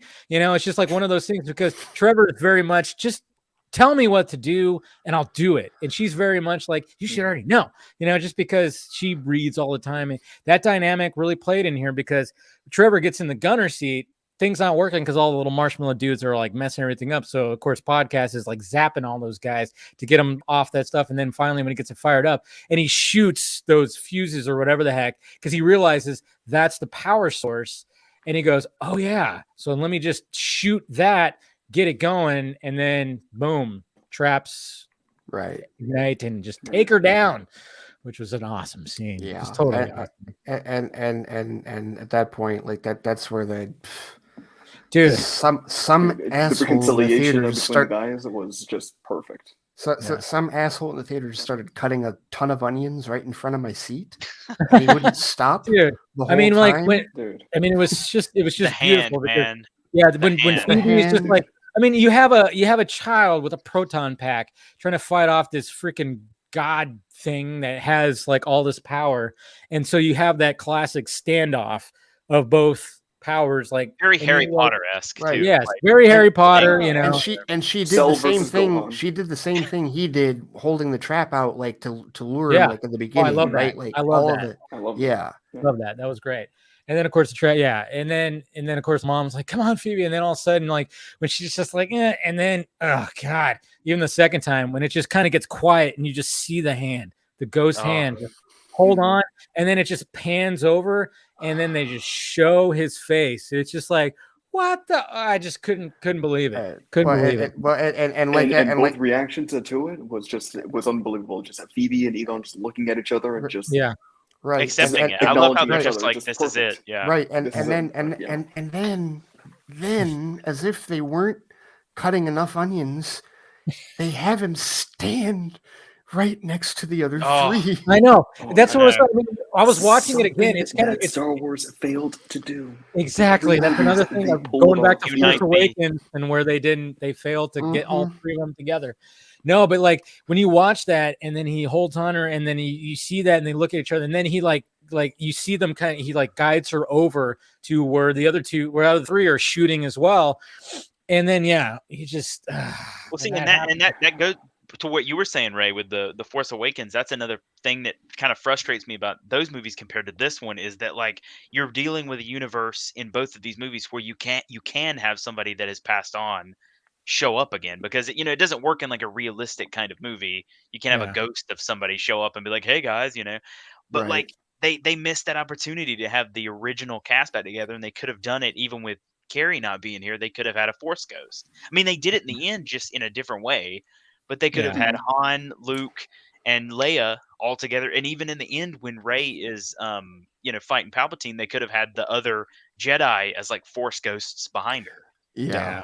And in fact, that they knew that they had to do that in this one. They had to get one shot of them together again. I don't mean to trash The Force Awakens, because I actually really like that movie and I actually do like the sequel trilogy, but I really felt like that was one thing that had to be addressed with this, because I've seen so many people, like a lot of the critics that didn't necessarily dig this movie, that was like the first thing they pointed to, was like, it's just another Force Awakens. No, it isn't. No. This is what The Force Awakens should have done. And I like the sequels too, but that was a huge like missed opportunity that I'm glad the Ghostbusters was like, we need the shot. Come on, guys. Yes. Well, there's all this thing too about like, well, you got to show respect to the person who passed away, but it's like, but they're fine. They're fine. Everybody. I'm not having them do something stupid. Yeah. So it's like, and then even to go back to like that opening scene, I'm just so glad that they didn't do the CGI full on like human face, because that might have looked a little wonky. The fact that he was a ghost and he was an apparition, essentially, it made it just where everything just looks really good, because it didn't have to be full on 100% real. You accept it a lot more. Yeah. You definitely look at it and you're like, okay. And I give them a ton of credit for like how they made him look, because that is the beard. Not trying to be rude. That is not how Harold Ramis looked when he passed. No, it's not. They went and got models, and I think I read this. They went and found models of like from the second, I think from the first and the second movies, and aged him up. Yeah, and put a beard on him. The beard. Yeah. Because Harold Ramis, he got a little chunky at the end there. Yeah. So it's not, So, but I do like the fact that Ivan Reitman was the stand-in for that whole shot. I saw you post that video. Like you posted the video, and she didn't say it in the caption, but I watched the video, and I'm like, "That's Ivan. That is totally Ivan." And then Jason, was like the next day, showcased the actual photo. He did. Ivan in the jumpsuit. He confirmed it. I almost tweeted at you like, "Is that Ivan?" Like, seriously? You made him reveal it, Alex. You were like, he saw your tweet and was like, "Oh, guess I gotta shoot." Dude, that's just, I mean, that's just icing on the cake for that whole scene. The fact that he was like the stand-in for that, it's just so beautiful. Yeah. And then of course when everything's all said and done, and then everybody's kind of just saying their piece with them. Oh my God! Even when Ray says that, he's just like, I'm sorry, and he just apologizes. The first thing that he freaking said was, "I'm sorry." So. And there were so many layers just to that scene, and not just for the film itself, but just knowing the whole history behind just Ghostbusters, especially the turmoil that they went through with the second movie when the cast members, they signed on to one film, but then once they got on set, it was a totally different film, which pissed off, especially Bill Murray, which kind of like started these sour grapes between him and Harold Ramis, and then every time they tried to bring in the third one, they could never get back together. Up until the death of Harold, and that's when they had the reconciliation, and you see it here. Yeah, you definitely right. It was pitch perfect. There was so much. Aaron, you got to go. You got to take off. Yeah, I got to head off. Oh, okay. All right. Take it easy, guys. All right. Appreciate it, man. Good one. Yep. Awesome. See you guys later. All right. See ya. But Alex, you're right. There is so much, like, and you can tell, like, when you see Aykroyd, when you see Murray, you can tell that it's real. Like, what they're saying in the scene is it isn't just, Peter, Ray, and Winston saying goodbye to Egon. It's Aykroyd, Murray, and Hudson saying goodbye to Ramis. Yeah. Like, and it transcends that, and it's closure for all of them.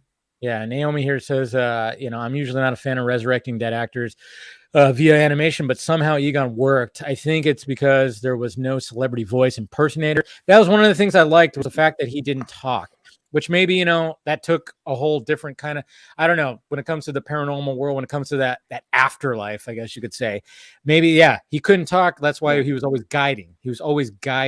And he finally got to the point where he guided his granddaughter to help defeat this presence that he was been, dealing with for the past 40 fucking years, almost. And I think that was actually a beautiful thing, was the fact that he had that Egon like kind of smirk, he had that, and they just did such a great job with all that. Well, and then after, and just like the CGI model that they had was just impeccable. How they did it, I still don't know. I would love to see the effects artist, man, how they pulled that one off. I'm sure it's coming out. And of course, after he has the moment with the guys, then that's when he finally has the closure with his own family. He finally hugs his daughter. He finally hugs his grandkids, and it's like, and they all understand now. All of the resentment, all of the bitterness is all gone, because they all get it, and they know that their grandfather or her father was a hero and saved all of them, and they helped the world. They helped him finish the job. God, and then when he just the afterlife. Oh yeah, and then he just evaporates right into space, essentially. I mean, and everybody's looking up, and then it just says for Harold. I'm just like, that was the final cut of that onion. I was just like, come on. Quivering lip, and everything. It would not stop. Seriously, I'm sitting there, full, like I had my mask on, but like just still, I just. And then it was whole aspect, like right up to, like you said, like the for Harold. It was just like, just a little bit, just a little bit more. There was like, it wasn't enough of that, and then it just says for Harold, and you're just like, it's just, good Lord.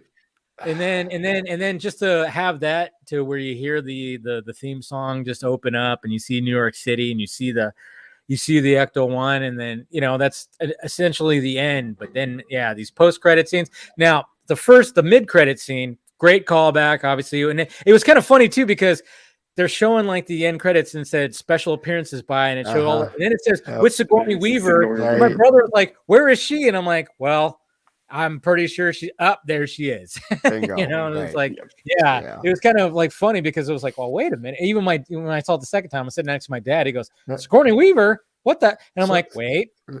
I didn't catch this when I saw it, but everybody's like, okay, she and Peter are clearly living together. Like that's clearly like their place. They do talk about that's the assumption, because Peter's wearing a wedding ring in this film. Whether it was just like a mistake by the prop department and wearing a ring, or that's the impression. He says something, he talks about the love of her or something like that. I forgot exactly what he says. So I'm pretty sure that they are together. But it was a nice little callback to the whole zapping thing. Yes, and then he was just like, "Did you mark the cards?" And he was just like, and then of course she's all, "I can't believe you used to zap your students." He's all, "I just used to zap the guys," and it just kind of showed like, yeah, that opening scene in Ghostbusters, Peter used that whole thing to try to get dates. I mean, come on, you little pervert, Yes, totally. But I was kind of hoping though. I was like, man, just like pan over and have Slimer like be over in the background or something like that. I don't know why. I was like, are they going to do something like that? But they didn't. I was wondering if they were going to ever, bring in Slimer. And then of course we have the after credits scene, which this is what sets up the future. And this is what I wanted to ask you guys too, because we get Winston, who's like obviously the most successful out of the guys. Like he created, I don't even know exactly what it does. It's like a financial business internationally. Is he like wealth managing? I don't know exactly what he's doing. They don't explain it. They just say that he's a successful multinational business. Right. That's it. Like we don't know it's on finance. We don't know it's tech. Just something. And even when they start, like the other thing, Dave, to mention, when they start the post-credit scene, it starts with a cutout scene. It was a cutout scene from the first movie. Yes. Between Janine and Egon. Which was so awesome because that played into this after credit scene, where Janine gives him like this special coin. Right. And then but she had another one.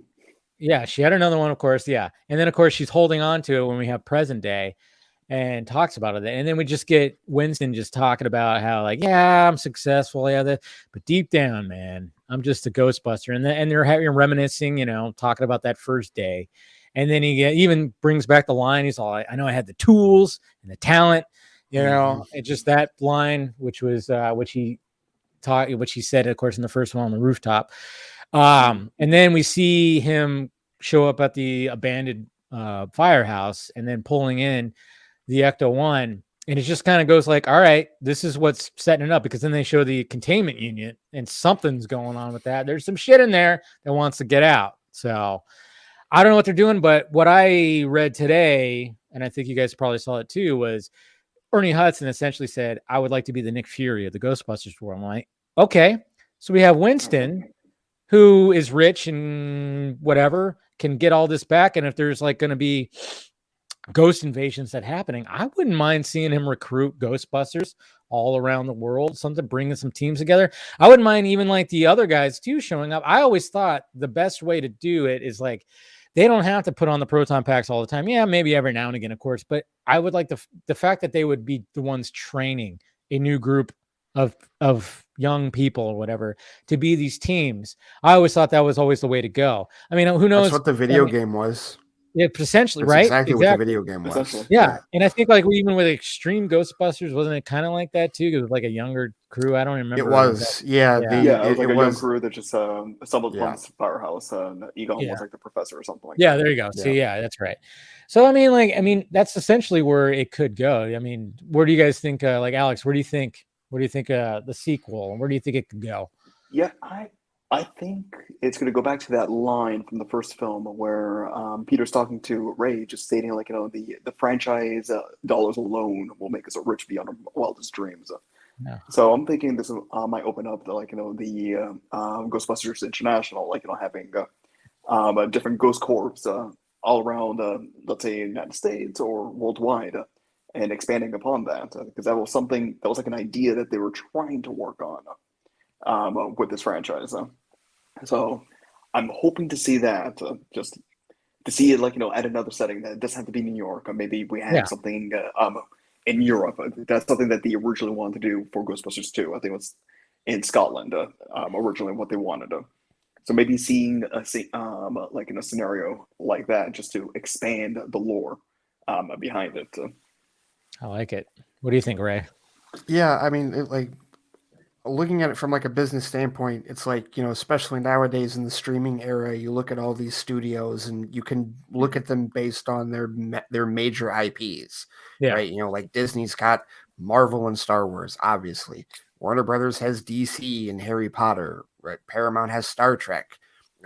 So in Sony's case, I mean, yes, of course, they've got Spider-Man, but they're in bed with Marvel Studios with that. So when you look at their other IP, Ghostbusters is another one of their bigger IPs that they can absolutely make a big thing on. And not for nothing, when they years ago when they started trying to get this off the ground, they did make Ghost Corps, the production company that's supposed to open overseas. Right, it oversees the franchise. They opened it at the same time with the reboot, the 2016. Right, exactly. So there is like a structure in place for them to expand this, and I'm speaking in real world terms here, for them to expand the franchise and do essentially this.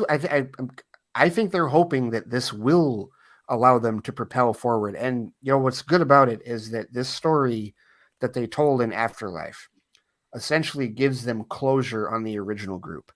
Yes. And also gives them closure for how long it's been between movies, right? Because we're talking, from 1989 to 2021. 31 for these years, movies. 32 years.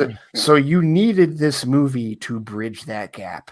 And to reintroduce the concept. That's why that's why a lot of the YouTube clips and stuff, I imagine a lot of that is for the general audience, for the younger generation that probably hasn't seen the first two movies. It's like, okay, this is what it is. Do you like this idea?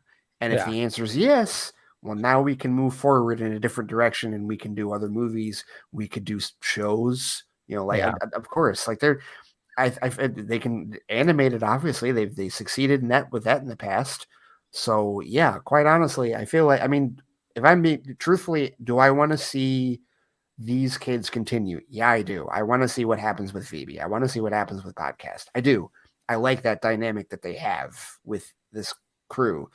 But if it also means bringing others in and like bringing in new crews, I'm fine with that too. Like if they want to do a version of Extreme Ghostbusters, like to that idea, which I actually did like that cartoon when it came out. It was a great cartoon. Like, I think the potential is there. It's all going to depend, obviously, on how well this does and how well it's doing relatively good, which is nice to hear. Apparently it had a good Thanksgiving weekend. It came in behind Akantu, I think. But that was a new movie. And Kanto just released. They made the film with Peanuts. I think it was like the budget was $75 million to put this together. Mm-hmm. Really, it was only that much. Yeah. Oh yeah. It doesn't. It doesn't. It doesn't. I thought it would be over 100 though. It doesn't look like. Well, no, I don't think with marketing. Yeah, maybe. Over marketing. Yeah, 75.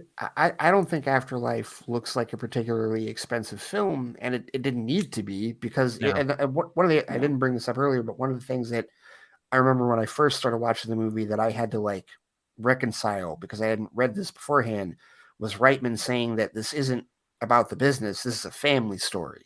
Yeah. And that's a very different dynamic than either of the first two movies. The first two movies are the business, like, the business of what they're doing and how it affects and like how they become heroes out of that. This was a very family centered story, and not saying that the other films will be that way.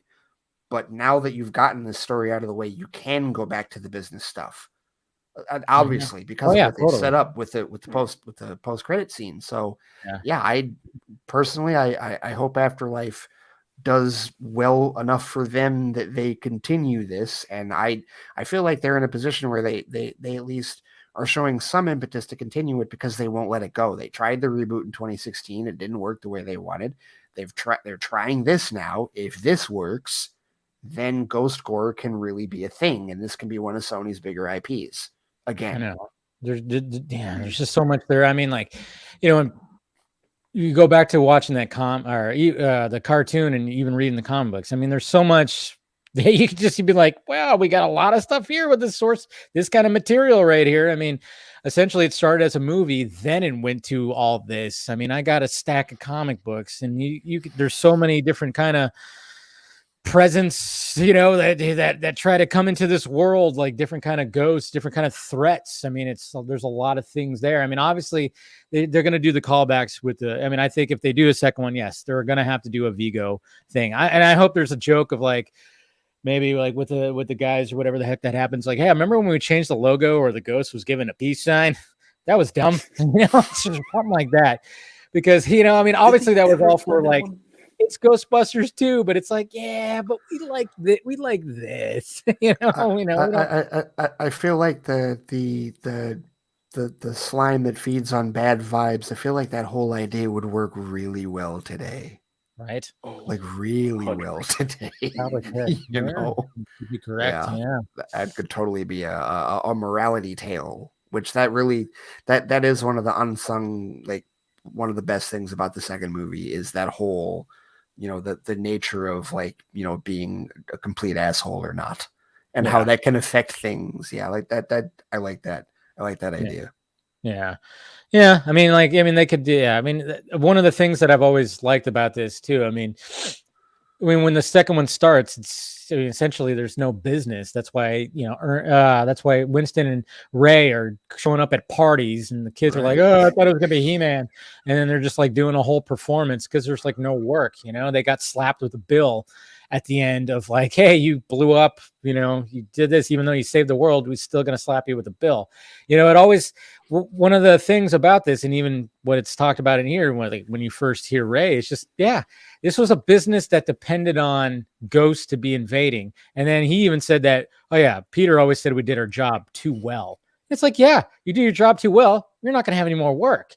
That's what's so interesting, and maybe like more a show or another movie can kind of tap into that is like, yeah, you want to run a business, but it's like, but how do you sustain that business when the thing that gives you business is a thing that you want to get rid of? You don't want ghosts to be showing up around. So how do you keep a business where you could keep that? I don't know. There's like a lot of things that can like really dive into when it comes to that aspect, because the running theme through these three movies is the fact that business never stayed consistent because they did their job so well, So I'm like, yeah, tap into that a little bit too, maybe. I don't know. Maybe Winston can figure out a way that he could keep this business going where it's like, we hope the motto could be like, we hope you don't need us, but who are you going to call when you do?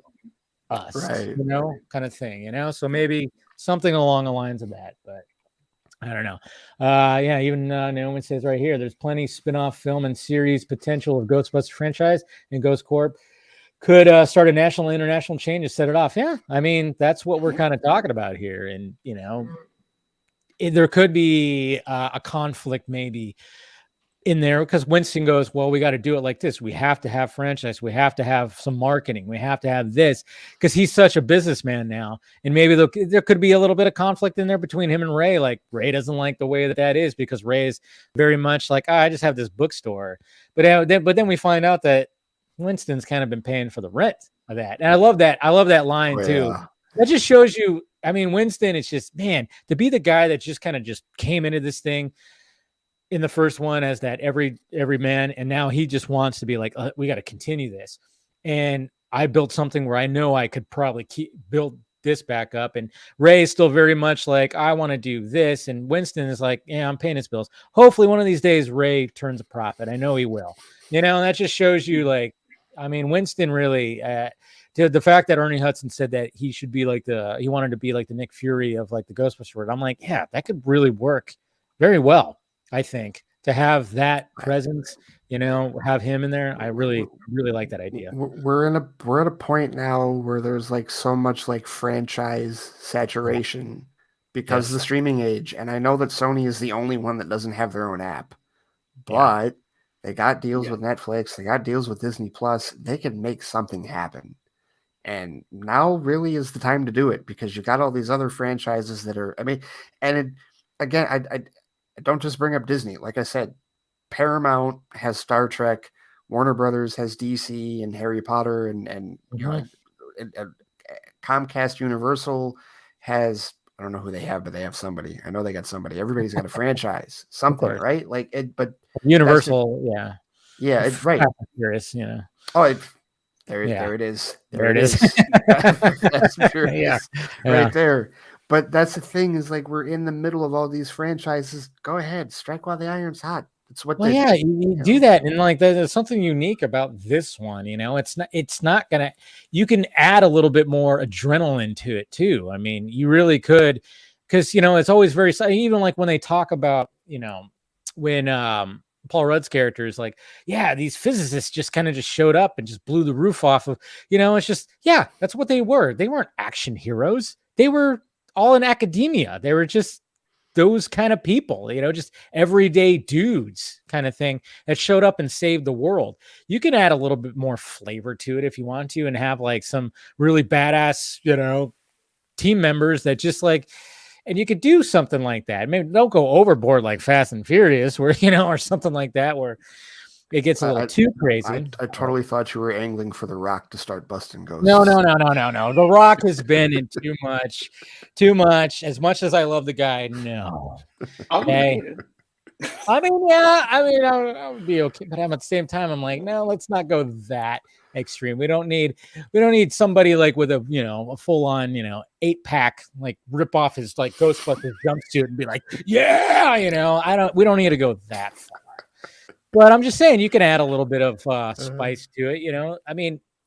There's a lot of things you could do with this. So hopefully that's what happens. And I don't know. This movie is very enjoyable. Can't wait till it comes out on home video, and I can watch it again. And it's just one of those movies that I can totally just have on in the background. Just it's like one of those. Oh yes. Yeah. Where you put it on just like the other ones are. I wish I could have brought this up while Scott was here. I did want to call attention to Rob Simonson, who did the score for this. Oh yes. I really dug what because he's and they've done this with composers. Like this can be a tricky thing. Yes. Like Michael Giacchino had to deal with this with Rogue One and Star Trek, truthfully, because like he's stepping into a franchise that already had a catalog of music that everybody knew, that was like very well known. And in Simonson's case, very similar to Giacchino and Rogue One, it's like, okay, we need you to emulate that from the other awesome composer that preceded you, but also do your own thing. And Giacchino knocked it out of the park with Rogue One. He was able to emulate John Williams and do his own thing as well, using some of Williams' old stuff from episode 4 that people didn't even remember. It was amazing. And Simonson had to do the same thing here. He had to take cues from Elmer Bernstein, who was like one of the best, we're talking like one of the giants of composing way back in the day. And, redo, the themes that we heard from the first movie, like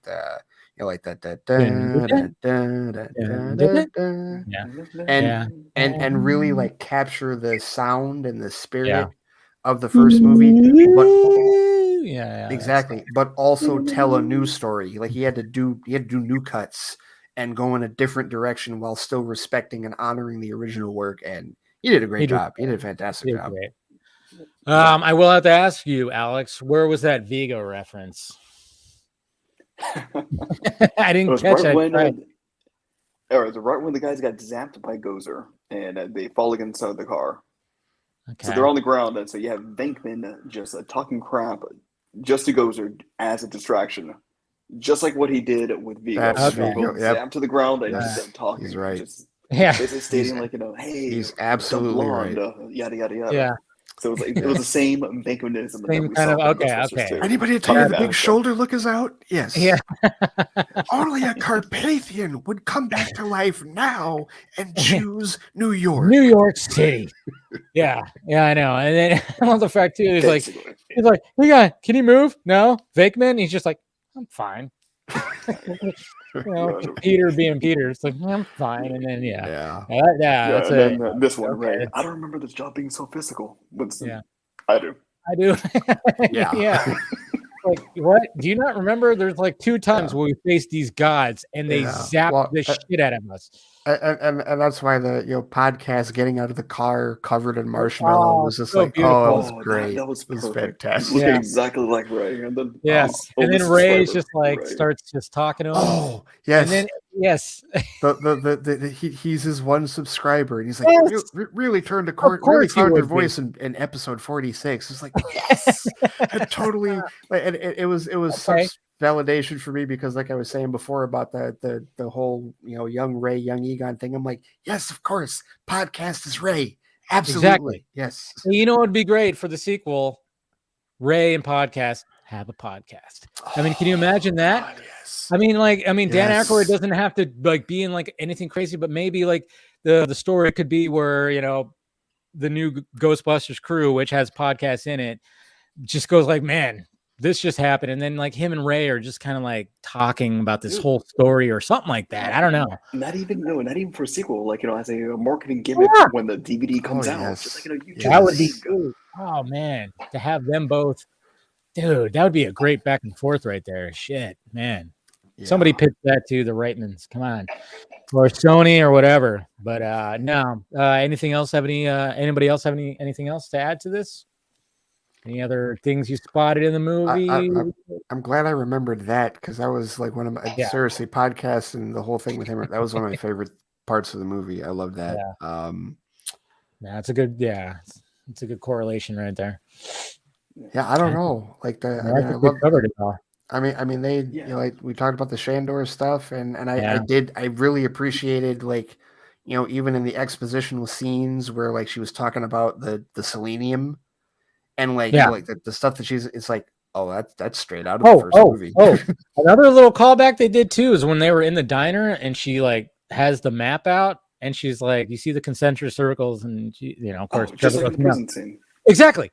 Because everybody around them is going, what the hell? Oh, right. Yeah. Yes, so the second time totally. I was like, oh, this is like a callback to when they're in jail and they're talking about that. And everybody just kind of was like, what the hell are they talking about? That was kind of like a throwback too, because there was like all the people that worked at the place were like, huh? I have to believe that if we're talking about anything that was deleted from the movie, I got to believe that they probably did a version of human sacrifice dogs and cats living together. Yeah, I gotta believe somebody maybe said that. Something was in there. Yeah, probably. Something. Yeah. Could be right. Could be right on that one, but no, I think we did. I think we covered it all. And if you guys, I mean, obviously, if anybody's watching, you've already seen it, so watch it again, support it. You know, this is a franchise near and dear to our hearts. It's not Cape shit. No, it's proton pack shit. Ooh. That's what it is. You know, something unique as that, man. So we want more, and hopefully there will be more. It's sounding like things are looking pretty good, and hopefully we definitely do get more. But yeah, guys, appreciate you coming in, and Scott, and of course Aaron also. Alex, thank you for joining and being full on decked out in your gear. Go ahead and awesome. Where can people find you? They can find me on Twitter at GeekLogRad. There it is, Geek Lograd right there. You guys, he knows his stuff. And then of course Ray. At the Flightcast on Twitter, and my show and my blog are at theflightcast.com. Nice. Go ahead and check all that out, guys. And we appreciate you guys sticking with us and talking some Ghostbusters. It's been a fun conversation, of course. So make sure you guys smash that like, thumbs up before you leave. Subscribe, be a member, all that stuff. Patreon's down there. Merchandise also is down there. Everything is down there. We will talk to you guys later.